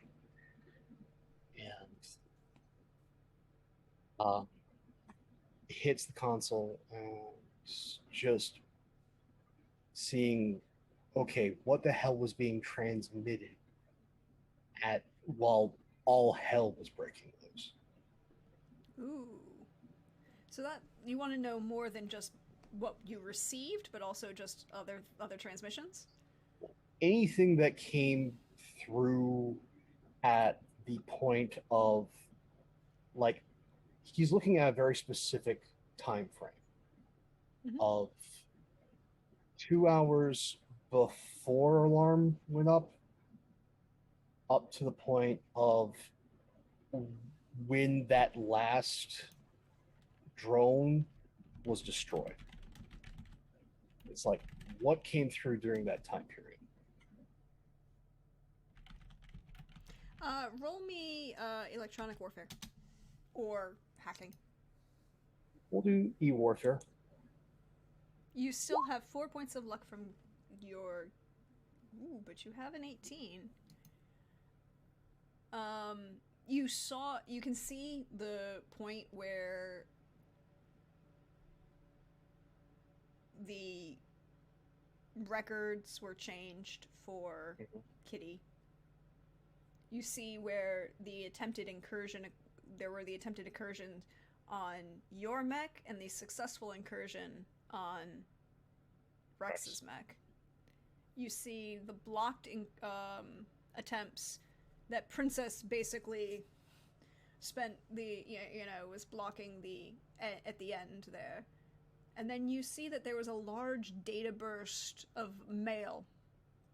Not something that's uncommon in general, but it was a little bit bigger than what you would usually expect, almost as if like a bunch of packets had been held back and then all released at the same time.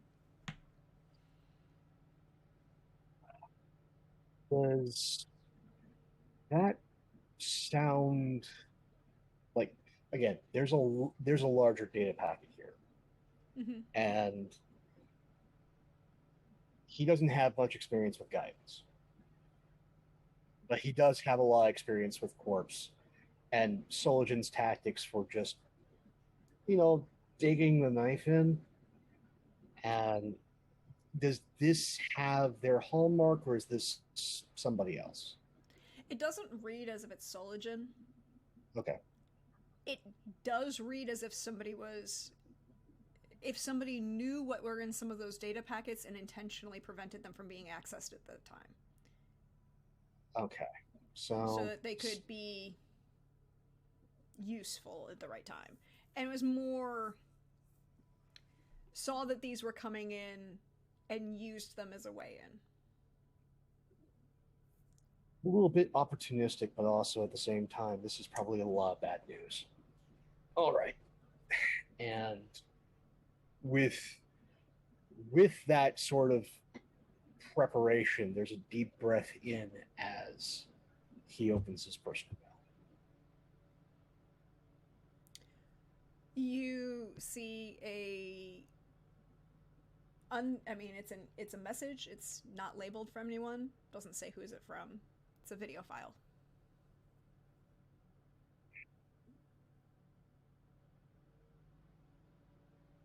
Hits play. The camera focuses in, and it's literally just a shot of a woman's hand held up in front of the camera with, in general parlance for those of us who worked in the trade for a while, the second wife rock. The overly ostentatious, if you were to look at it, a diamond, princess cut diamond looking about 5 to 6 carats, cushion cut around on the outside, platinum band. The cut diamonds go halfway around, 90% of around the bottom of the band, and she's just holding it up in front of the camera like this. And waves the hand in front of it a couple times as if to draw your attention to the very, very big shiny on her hand.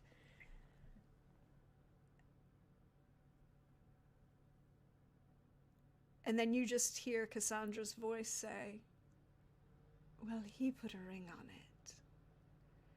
And now, I'll help him take your head off, darling. Ta-ta." And ends. So I definitely know who it is. And Oh, yes. She didn't try to disguise her voice. Given history and standing, this is the okay, let's cyberstalk my ex on social media and see what the hell's going on. Cyberstalk your ex on social media. I need to Ooh. know now. Now you need to know. But this is not quite like electronic warfare. I wouldn't say this is electronic warfare. That's No. a little much. That would be if he was digging. Yeah. No, you're just cyber stalking. Just trying to go, okay. Who's going to take okay, so she's coming. Who's the he? We're playing the pronoun game. Who is he? Oh, so I would say that this would actually be wardrobe and style. We're going to use wardrobe and style for this because you're going through like social media posts. You're going through like you want to stalk her on Instagram and Twitter and Facebook. So wardrobe and style. Okay. You guys have 4 luck. I'll spend 1 if everyone's cool with that one. Yeah. Yes. Okay. Stalk your ex Stalk it. on social media. 16. So it's not hard. It's a very big to do in well, certain circles. corpse circles. Mhm. It's also talk about a merger is also attached. Soligen is buying FWA with this wedding. Xavier Moraine is marrying Cassandra Colt. It's a very stylized picture. He's in a uniform, military cut. Just that edge of not being 100% perfect because like the tie, the metals are perfect, the tie is perfect, but there's just this, the hair is just not quite regulation, so it's a little bit, scruffier. Smirking at the camera as he does so. It's their engagement photos and the announcement of the merger and and this is a great benefit to Soligen and joining of such great families and such great corporations will bring new life to the Pleiades and corpse space.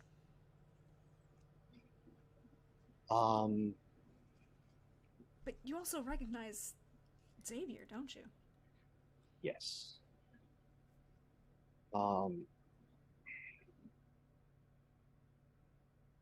Yeah, no, he's that petty. So not to her. Because no. But to him. He writes a message. Congratulations on the acquisition of your new vampire. Aurelia, as you're making your way to Tycho's closet, you get another ping on your professional pad that another member of your core group is sending messages off ship. Same address. Same address. But yeah, congratulations on the acquisition of your new vampire. The two of you most definitely deserve one another. I wish you nothing but what I experienced with her. May it last just as long. And may you feel the same amount of joy and fulfillment that I did when I was with her. My best, Adam.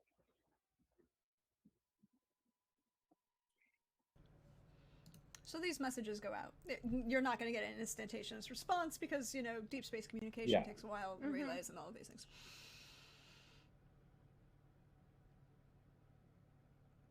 But there's one other thing that would pop up for your deep search as you were looking up in these stalking of your ex.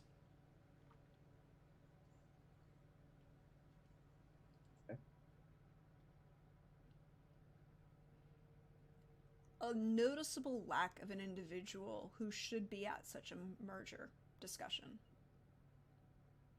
Duncan is in none of these pictures. Okay, it's gone from I'm angry to now I'm panicking. You would expect Duncan, particularly, he's not a full exec level corp, but he's enough of a ranger and fixer and knows Cassandra personally that if he's not in any of these pictures. He's not involved in any of the promotional shots. There's no discussion, even a mention of him in any of the, legalese talking about who was attending the representatives of Soligen or FWA. That sends him into enough of a panic that he is putting on the good boots and is going to go and try and find Vantage. Ooh. Lightning, where are you this evening? Provided we can both get off our duties, probably with Rosalind, if although it's my it depends. His rooms are yours. Mm-hmm. Mine, sure, why not? So it's been a relatively quiet night. It's been, you've both managed to finally get off duty. He's talking a little bit, about, things to try and fix what happened and how we're going to do this, and we apparently need to add new sensors to the underside of the ship because how did this, landing craft basically attach itself to the ship? Or are they now stealth? And he's like, it's that conversation of that quiet conversation of he's still coming down from work ideology, but it's focusing more and more on you kind of thing.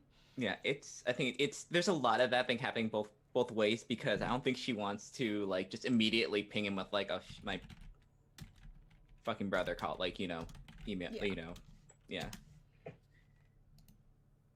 So you are coming down and it's this moment of and then he turns to you and is like, oh, I'm really sorry about that. That was a lot. And just how are you?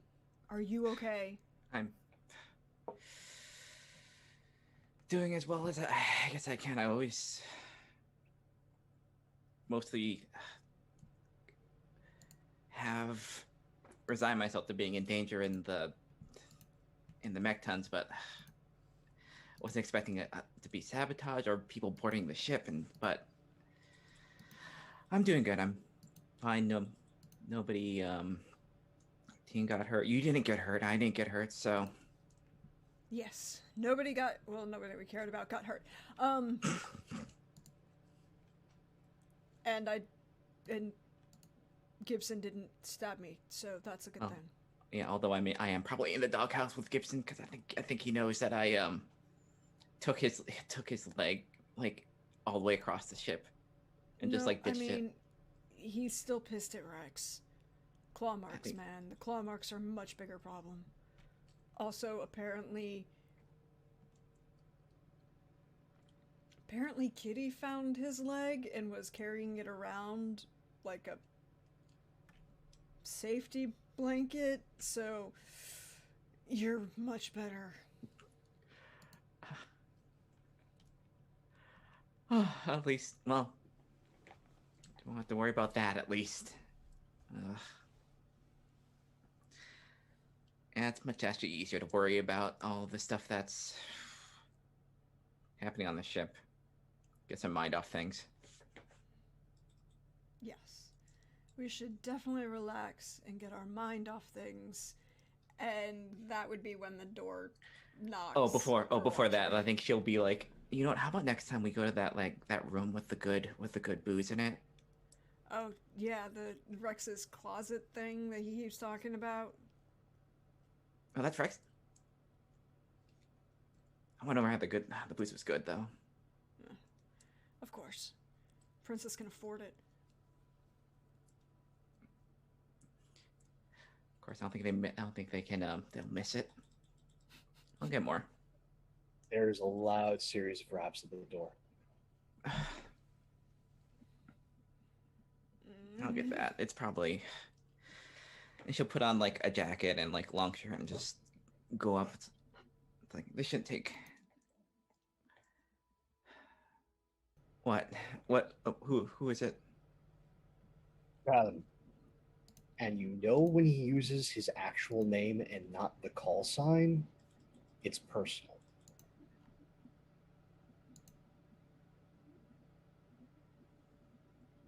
I'll be right out. Shoot, and she'll go to her like, shoot. It's Watcher. I'll go see what he wants, but I'll see you later. All right. I guess she'll give him she'll give him a kiss before she has. It's like probably about today. Yeah. And he'll lean into that and just make it just that slightly bit deeper and longer than it should be because you've got somebody waiting at the door. But then he'll pull back and just like she'll get as like dressed as it is just to like walk around the ship before like she opens like, oh hey, what's it's late, what's up? Hey, I need to beg a favor, but just a second. You should get with the techs and check out that data pulse. Somebody's using psychological warfare. And you see Rustlin just kind of throw his jacket back on. Like, you see, put his shirt on, Matthew just turns red. On. He turns red like, oh. The reason why I wasn't here sooner is I checked his quarters first. This isn't awkward at all. No. Rustlin will walk by and just kind of nod at Watcher and, not say anything. Like, he doesn't care. Yeah. I mean, he kind of cares because you care, but it's not he's not embarrassed kind of thing. Vantage cares a lot more. But it's like, all right. Oh, now the awkward part's over. Well, all right. What you come in? What's bothering you? I need to beg a favor. So, kind. It's not getting back at Rex, is it? No. This is personal family matter. He looks slightly confused at you. It's like, And me? How? It involves Xavier. Oh, well, this should be good. As much as he and I parted ways on bad terms. Okay. Um, No, don't. It gets worse.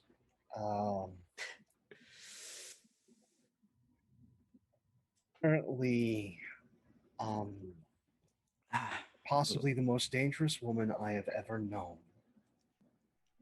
and likely one of my most grave mistakes, is now his wife. I think she just maybe just like getting like pouring a glass. She just like spits or what? Point Or of is going to be clarification. soon. Mm-hmm.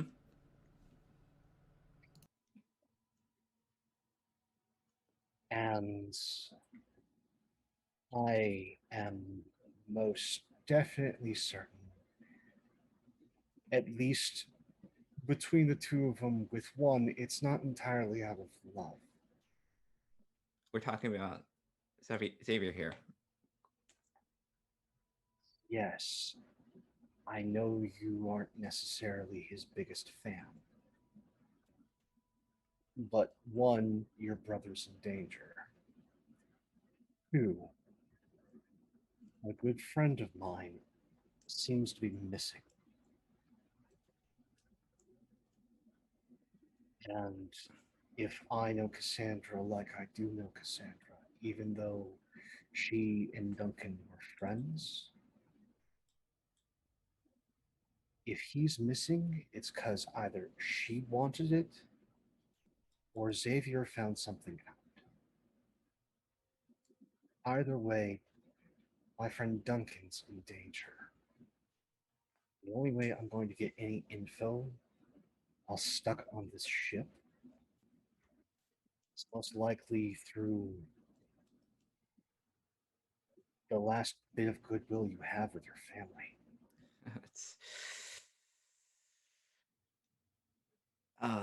That last bit of goodwill is it's like a little string right now. I haven't seen them in years.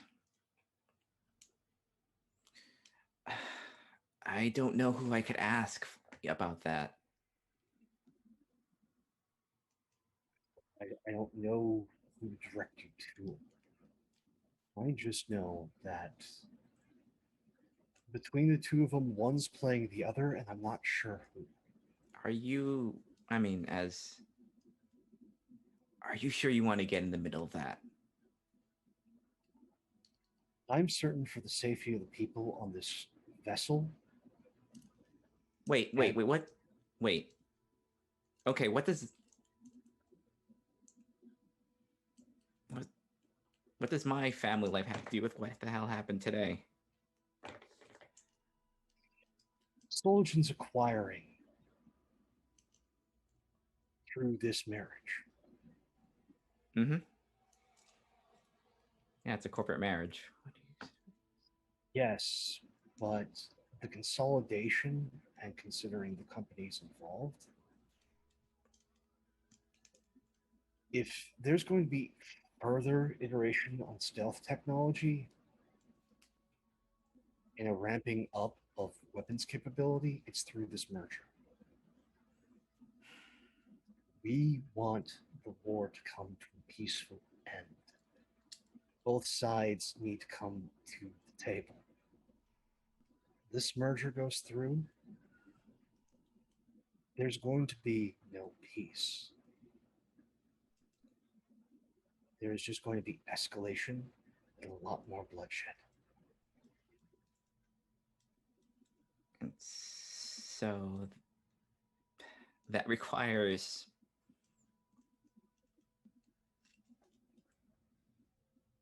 breaking up, making sure that this doesn't happen. That's what I'm getting from this.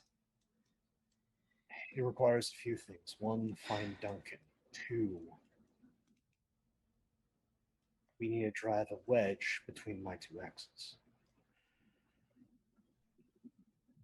Great. I came all this way to get away from them.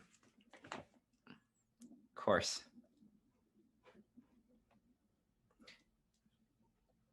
If it was just a personal thing, I wouldn't be here. Yeah. This is And even bigger than.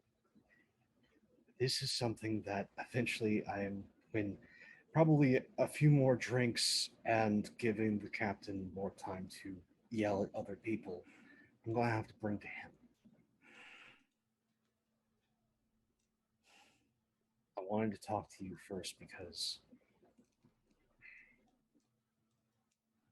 you need to know.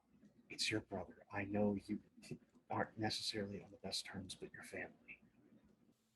And either he is doing something immensely stupid, even for him,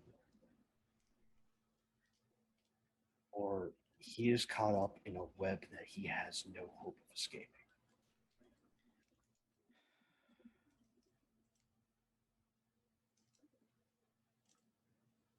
you know,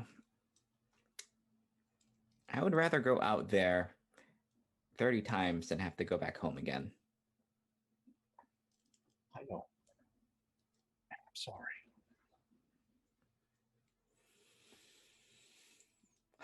Oh, shit. That means I'm going to have to go. Or someone's going to. And she'll show Watcher the important part of the email that, or the message that she got about the wedding.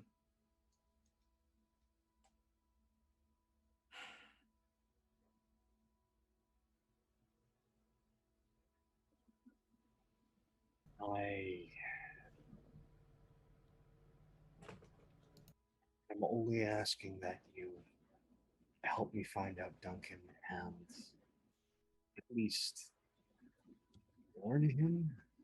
Hmm. You don't need to go if you don't want to. You know what? It would piss him off and probably ruin it if I brought you as the +1. Really piss him off. I'm going to need to borrow Rex's sword. That bad. That bad. Oh, both of them? I have a bit of a type.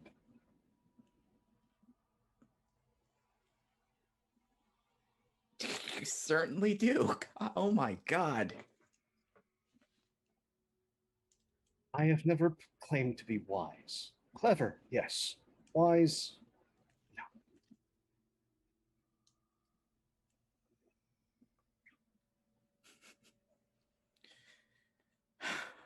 I'll I haven't cut ties with all my family yet, so I can maybe talk to them. thank you. If there's anything I can. If things are that bad, I mean,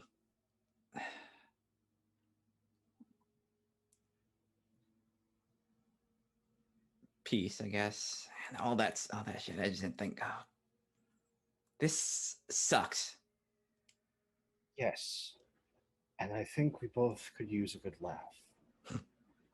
So, how about we crash Princess's party? Because I am fairly certain that if she hasn't messaged me about sending a message off as there's a security problem going on, that she's probably getting very toasted right now. You know, I think this is roughly when you both get pings on your pads, Mhm. where like Rex has basically sent out an invite to several people, including Kay and Socket and like a few others. Like, and I think like the I think like the subject is like finding the dirty closet or something like that. I see he is already tied to 2 on. So we join them, or we at least get to mock them. Yes, yeah. You know what? I certainly need a drink. Several drinks, probably. I don't know precisely where it is. I just Oh, have I know exactly where it is. Why am I not surprised? I know last of your place on the ship. That's not a very good one, so. Here. So why not keep him waiting? I'm just gonna follow you.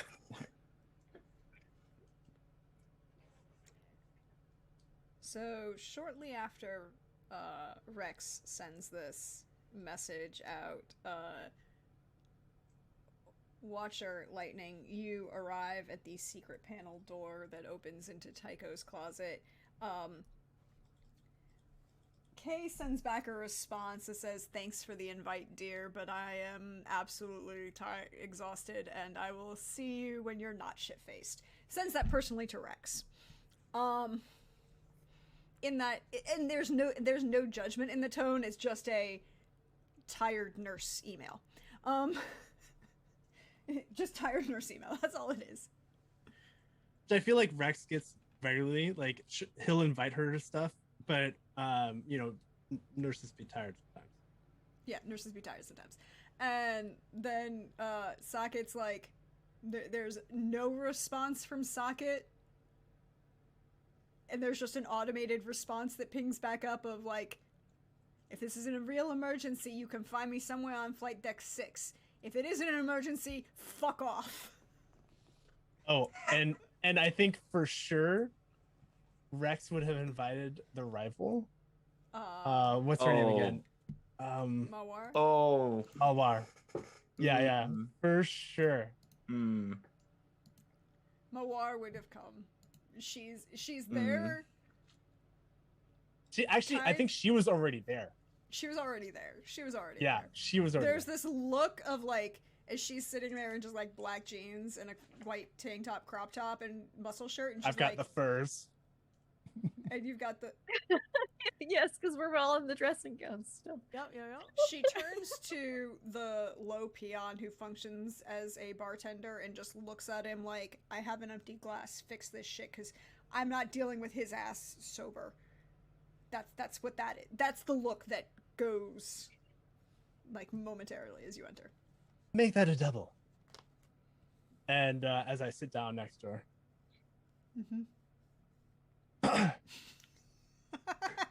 Because he can. But Watcher, you have no leg to stand on as far as Yeah. Valid, but I still question.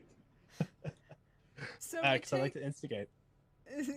So shortly after this message goes out, the other two join you. There are a couple small tables in what is basically a repurposed storage room. Yeah. The music is playing pretty much. Some decent rock. The Who's "I Won't Get Fooled Again" starts blaring randomly. As you are now all together. I think before that, like, Vantage sees a jacket that she left here and just tries and quietly grab it before we sit down.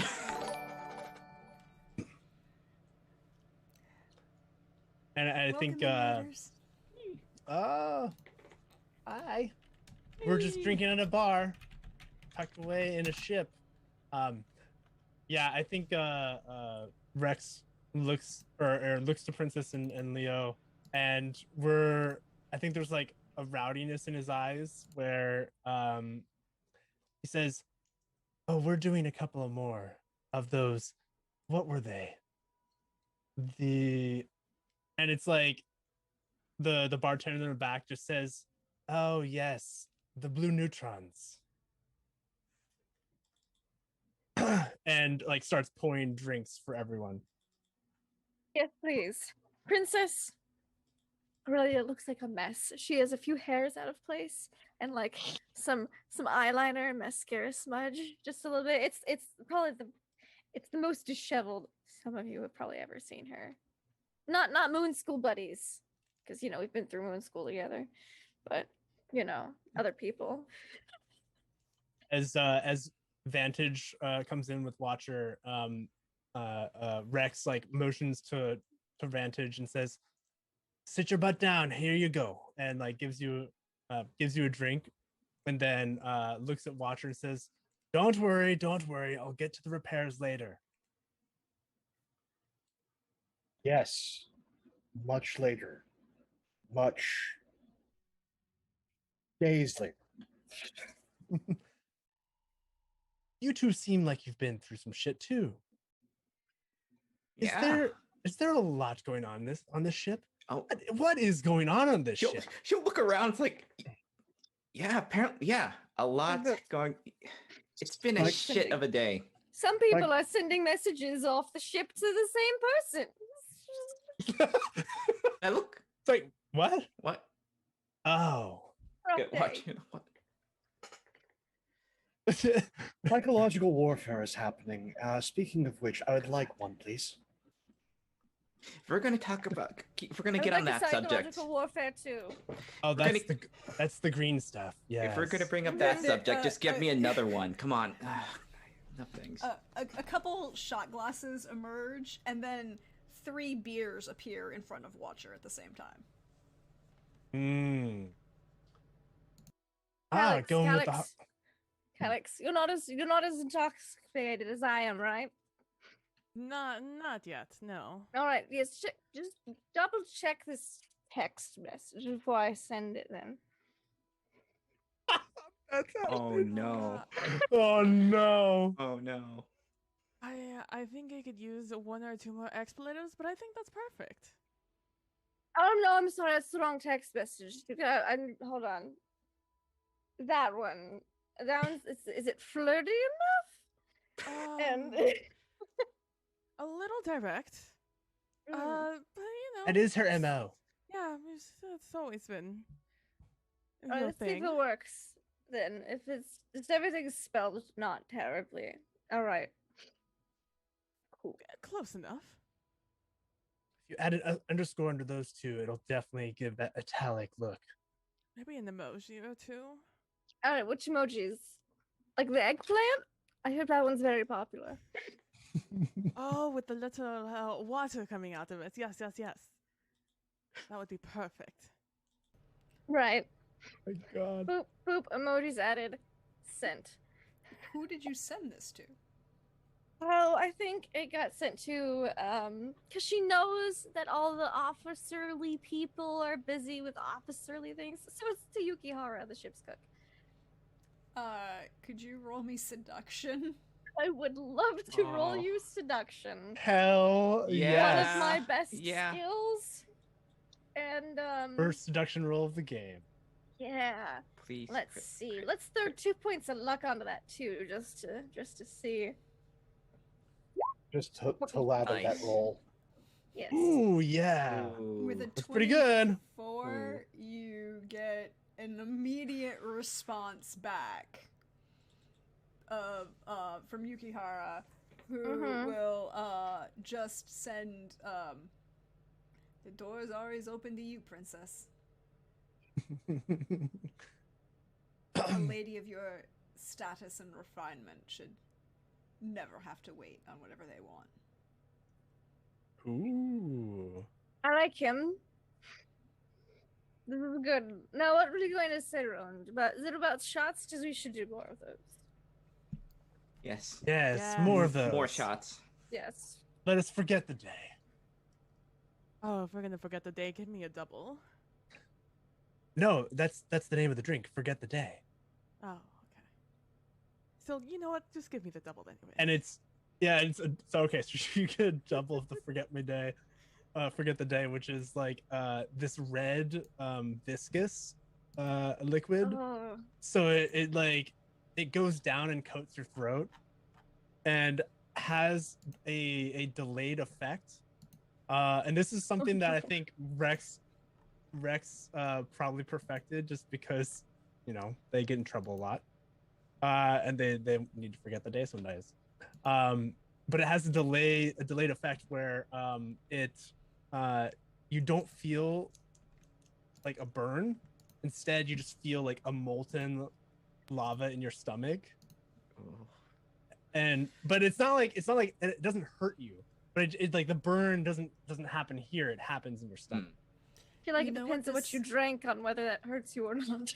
That's true. This is where, unfortunately, there is an actual role for this, people. Okay. Oh, Okay. All right. yes! Let's see. Okay. It's called resist torture and drugs. Oh. Oh! Okay. I have some points in that skill. All right. Resist. All right. Let's see how much. All right, so we all rolling here. Let's see Yeah. how much Who's damage ever we take. excessively everyone who's drinking, yes. Excessively, yes. I'm following the lead with the ladies here. So All right. Go. Her team. I'm gonna use one 15. more. It was 18. 8. So, What the Oh my god, another double. Another double crit. Oh, the double crit. beast? Yeah, beast. there we go. So Wow. this is, Nice. So, God damn.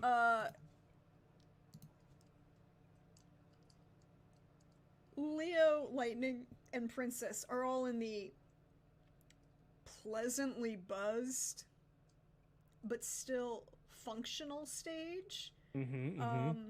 Rex, you're starting to feel buzzed, and Watcher, you're just like, God, they're lightweights. Ain't shit. Cognac has yet to be busted out. This is That's true. that's the reason why he's still sober. Yeah, and I'd like to also have like a subtle text inviting Yukihara to the closet.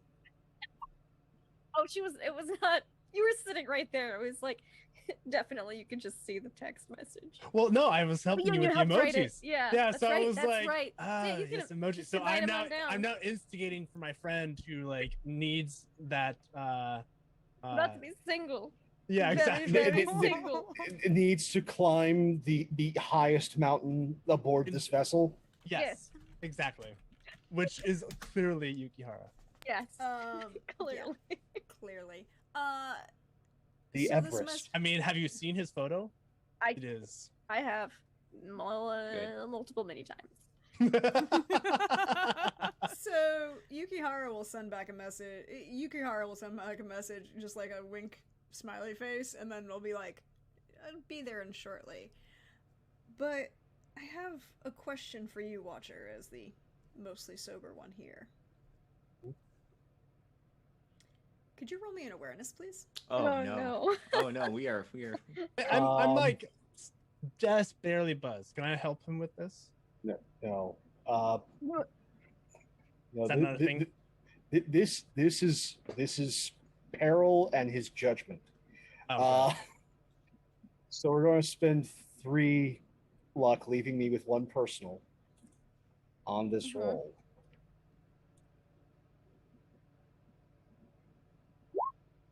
$23.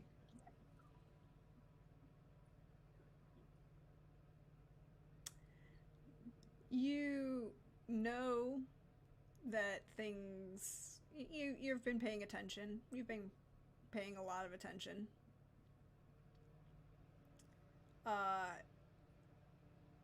You will notice a couple things. Number 1, the crowd is pretty chill. But there's a couple people who are oddly present. But then again, Rex sent out this mass email invite, so, you know.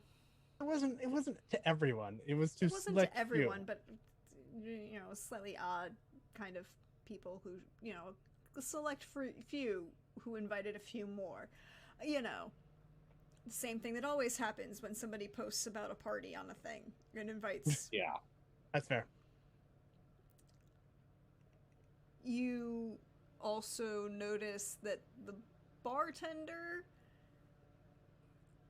is anxious.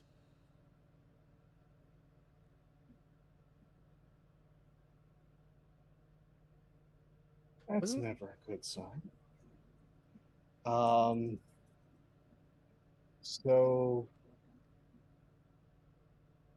not the first rodeo.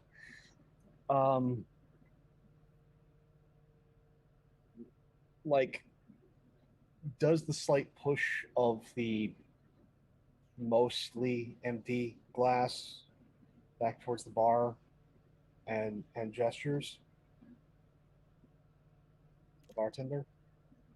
He will come over, pour you another one, and make dead eye contact with you. Who's the problem?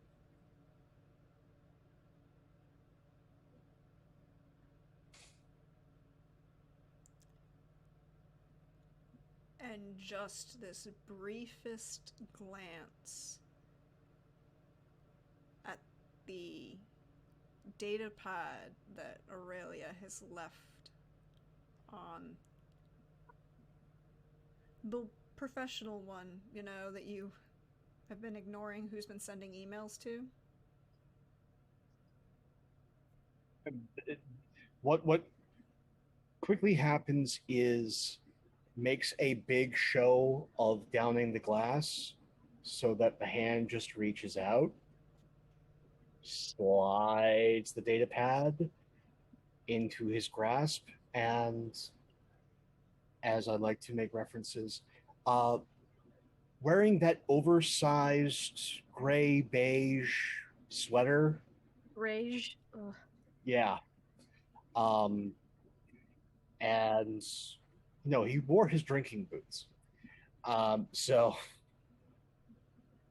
yeah, with that, just kind of tucks it close to the body.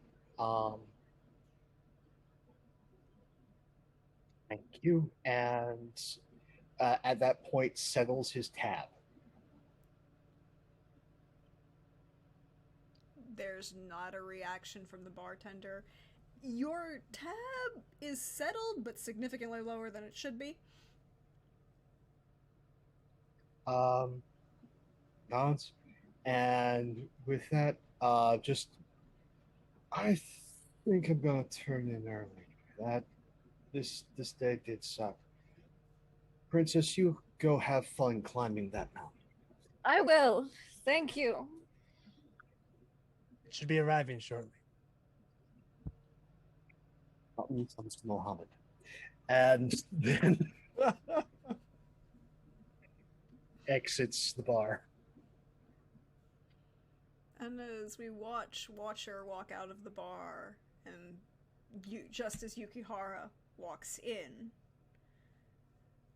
to take a seat kind of nonchalantly next to Aurelia, you know, not really in her, like, letting her lead the personal space kind of thing, but, you know, sitting next to, and the rest of you kind of relaxing in sheer feather robes. Well, 3 out of 4. The camera will pull back again and again, and you see the Starblade from the outside, beautifully silhouetted against the stars.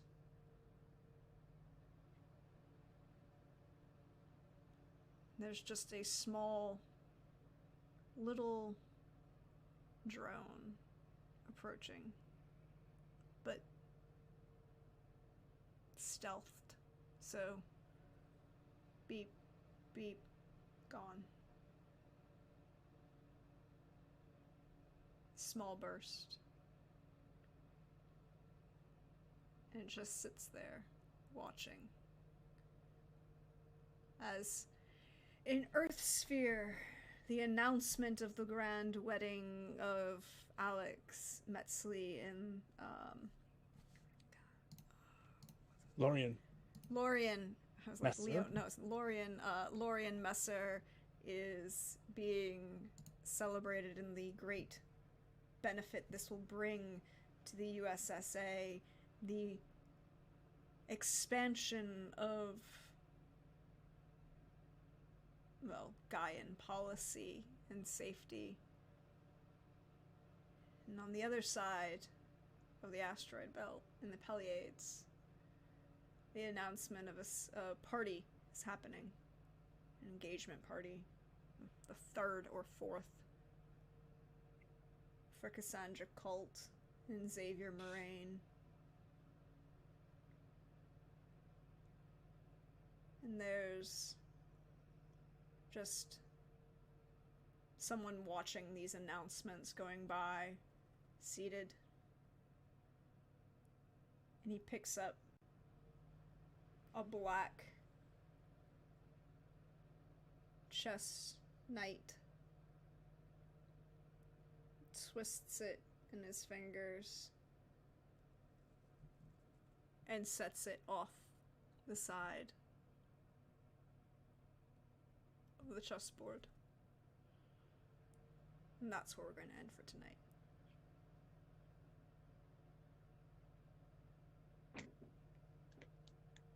Oh boy. How are Rex we hasn't doing? even Rex hasn't even checked his messages. No, he hasn't. Oh, and everyone got such a good message. I know. Rex was like, "Oh shit, Leo's in some." Okay, and then just got distracted by that. Just realize you get to see like everyone came back with shitty messages, and it's like, oh no. Yeah, I know. Well, I mean, Rex Yeah. already had a rough day Yeah. from being trapped in Trapped in in their cockpit. Yeah. So like they're like, oh yeah, this is why I'm going out to drink. Oh, you all are. What's going on with everyone else? Oh, everyone else is having a bad day. Oh, okay. Everyone else is here to get drunk. Yep. So, how are we doing? We okay? Yeah. Yeah. Oh, yeah. No, doing great. Oh, Pope, are you alright? If someone wants to give the previous face and just have blinking, internally screaming, by all means. Yeah. Oh, okay. Oh, man. No, Well then. there's definitely a lot of little threads being woven, Yeah. which it's like just like I feel like there's like a galactic shift that's about to happen. You just feel the anvil, like we're the anvil, and the hammer is hovering above us, slowly careening towards us to like forge whatever the fuck's gonna happen. Mm-hmm. So, yay. I I mean, from my perspective, a giant galactic hammer, then anvil to, forge whatever happens, which is a beautiful imagery. I really appreciate it. It was great. I like words. So, we're gonna go around, let all of my wonderful, fabulous players share all of the wonderful, fun things that they're doing, all of the great things that you can share, and then, what you're doing, and give some love. Just share some love. So, we're gonna go in reverse order this time, so we're gonna start to my left on the overlay with the wonderful, the fabulous, hey Lynn, how we doing? Very good. I love how like dramatic and like messy this has gotten, like just right out the gate with this stuff. It's great. Just I had a sinking feeling. It's like when watchers like, oh no. oh no, this is shoot. But this has been a delight. Oh, everybody is in a place. I enjoy it a lot. That's a good way to describe it. We're in a place. And yeah, I'm Lynn playing serious on Twitter, Twitch, and every place else where I have my art and games I'm playing throughout the week, including for more mech stuff on Sundays. I'm doing gunpla builds, like chill gunpla builds, and we are doing the little tall geese. We're gonna maybe do some arms and legs, which are the most complicated part of it. And on Wednesdays, before a couple of hours before this, at 3 p.m. Eastern, it's Hex Crawl on Follow Black Cats, where we are we have gone rogue and we have multiple double crosses to do, and I am scared for everybody. It's gonna be wild with poor Pope's Sherlock is like the ringleader of a bunch of like just very, very mischievous cats. I feel very bad every time we do something bad. Oh, I mean, you know, they just decided to try and destroy capitalism today. No biggie. Yeah. Anytime two of the people are put together, either things explode or capitalism destroyed. So that's a fair. Yep, and we're gonna also just shout out, throw some title options in chat, guys. We've decided on the theme of 60s, 70s rock. Just, throwing that out there. Think about it. Yeah, and that Who reference was a fantastic pull. Good one. And then next up after the wonderful Lynn, we have the fabulous Eddie.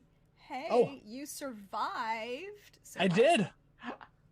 I mean, to go into another fire. So that's just I guess the day in the life of the Starblade. Yes, I'm Eddie Freeman. You can find me on the Twitters at Pixel Knitter with a K. And I play with a lot of mechs and do a lot of things. But by day I'm a software engineer, so I talk about that stuff too. This was fantastic. I'm like really excited to see where all these shenanigans go.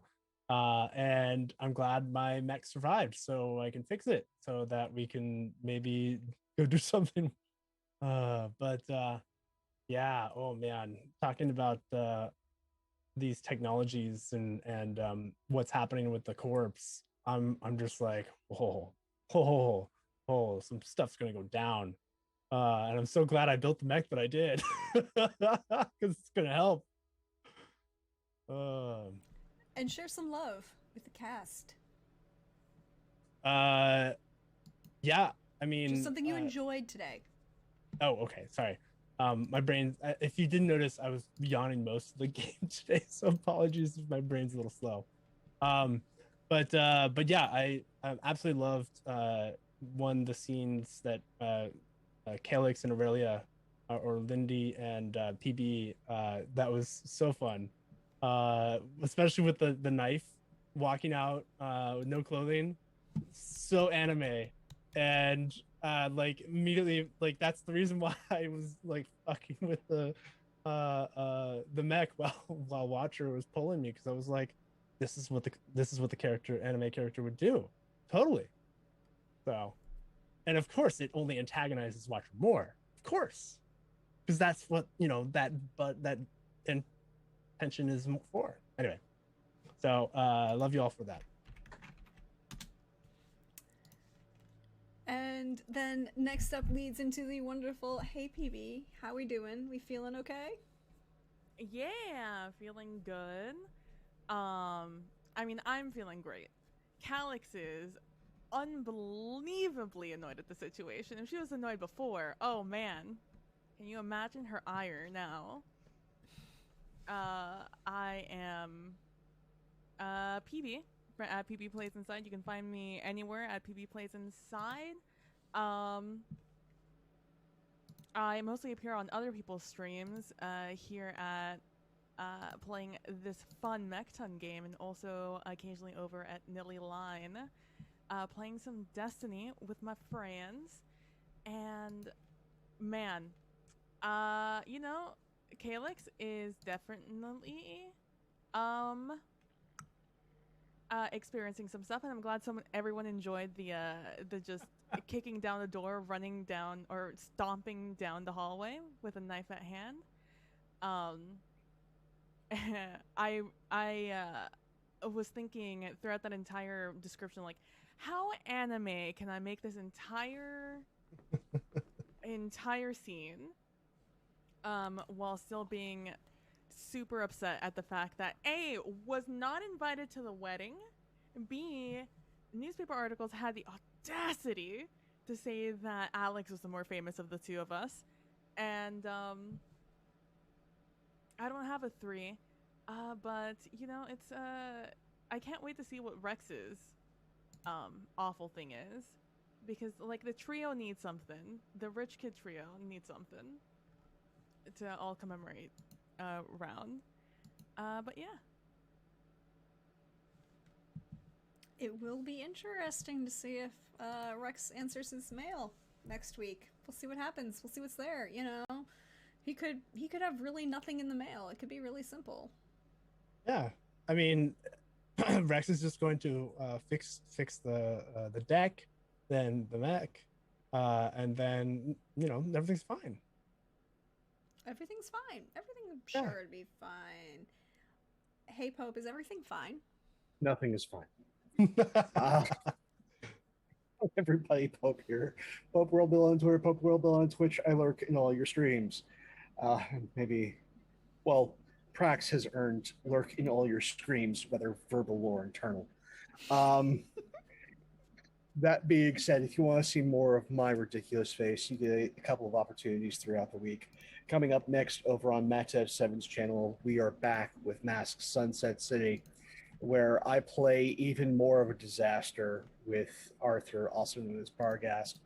And yeah, there are no consequences that are lurking in the wings to bite him in the backside, but enough about that. You can tune in at 9:30 p.m. Eastern to see all of that chaos. And then next up, we come back around the horn to Wednesday at 3 p.m. Eastern over on Follow Black Cats, where you get to see myself and Lynn play now separated but not by choice Murder Mom and Dad. Our disaster children are trying to destroy capitalism and invent keyboards that explode, while the two of us do a lot of the tradecraft and wet work. So if you want to see that kind of disaster, tune in there. And then don't forget to be back here, same Starblade time, same Starblade channel, as we see just what all my internal screaming and dreads about. I could already tell by that demure smirk that Prax is going to be riding off a torture high until next week. But yes, I absolutely adore this game. I adore this cast, and like we got everything this episode. We've got Aurelia disheveled, distressed, and ready to climb the mountain. We got a naked, vengeful Calyx stomping through the halls. We have that beautiful, like, just like tender almost moment between Rustlin and Lightning, which was an absolute delight to interrupt. And just seeing that relationship and where it's going, I am looking forward to that. And then the Jake to my Elwood. We have Rex, and I absolutely love you, Eddie. Thank you so much for just being peak chaos. I greatly appreciate being able to play off of you and off of that. And I want to thank now all of you who are tuning in, whether live, VOD, YouTube. A story is nothing without an audience. So you are all as much part of this as we are. Thank you all so much.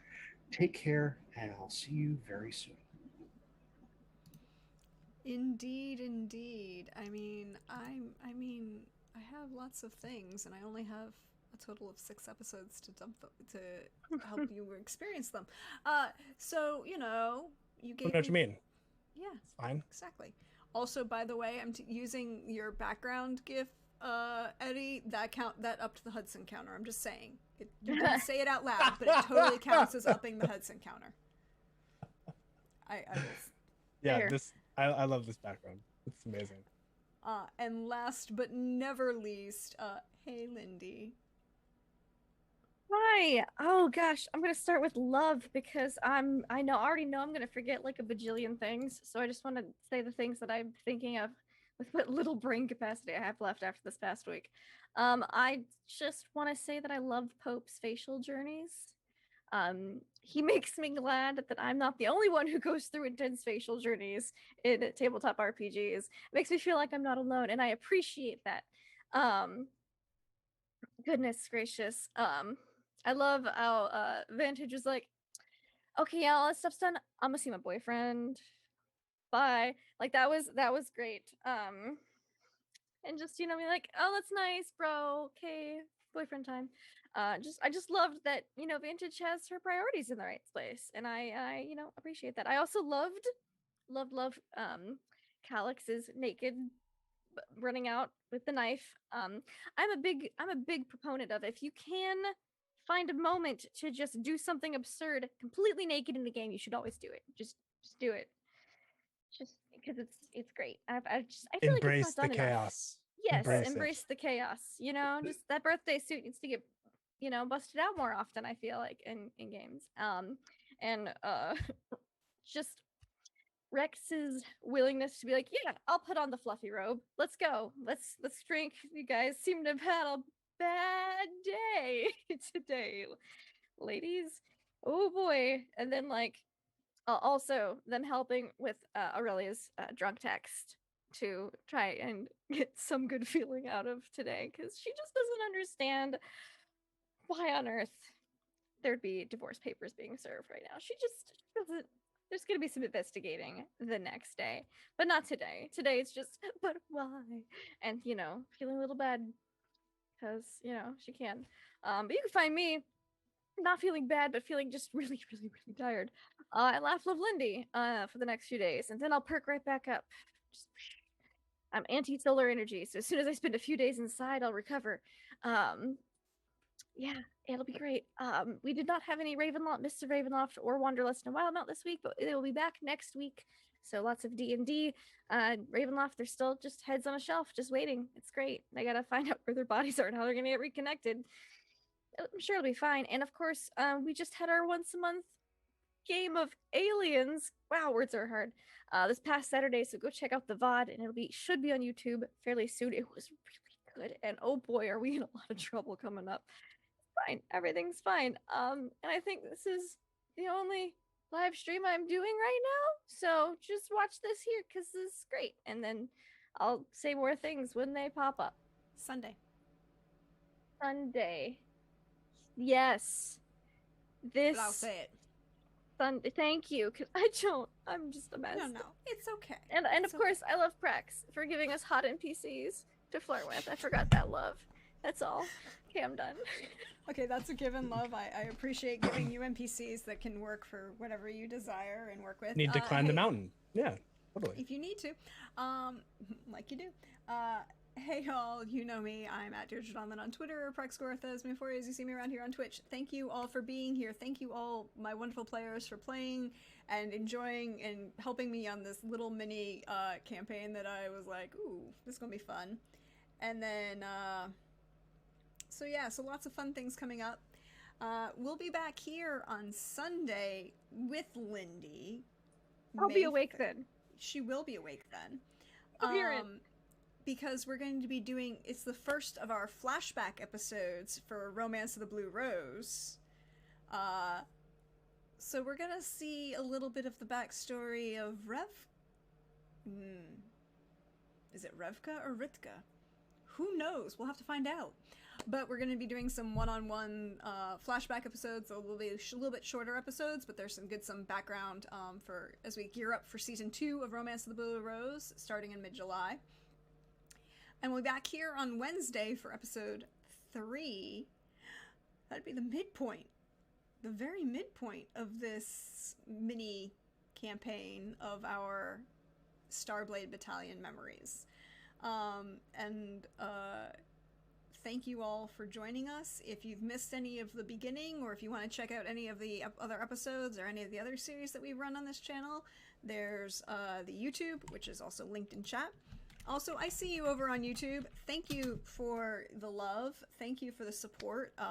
Glad you all are enjoying it. And until next time, check my Twitter because I always post where I'm going to be. All the fun, wonderful, fabulous people I get to hang out with, like these fine folks, and all of my other wonderful friends. And just a closing image of this black knight seated off the side of a chess table and a finger flicking it over. Till next week, everybody. Bye-bye.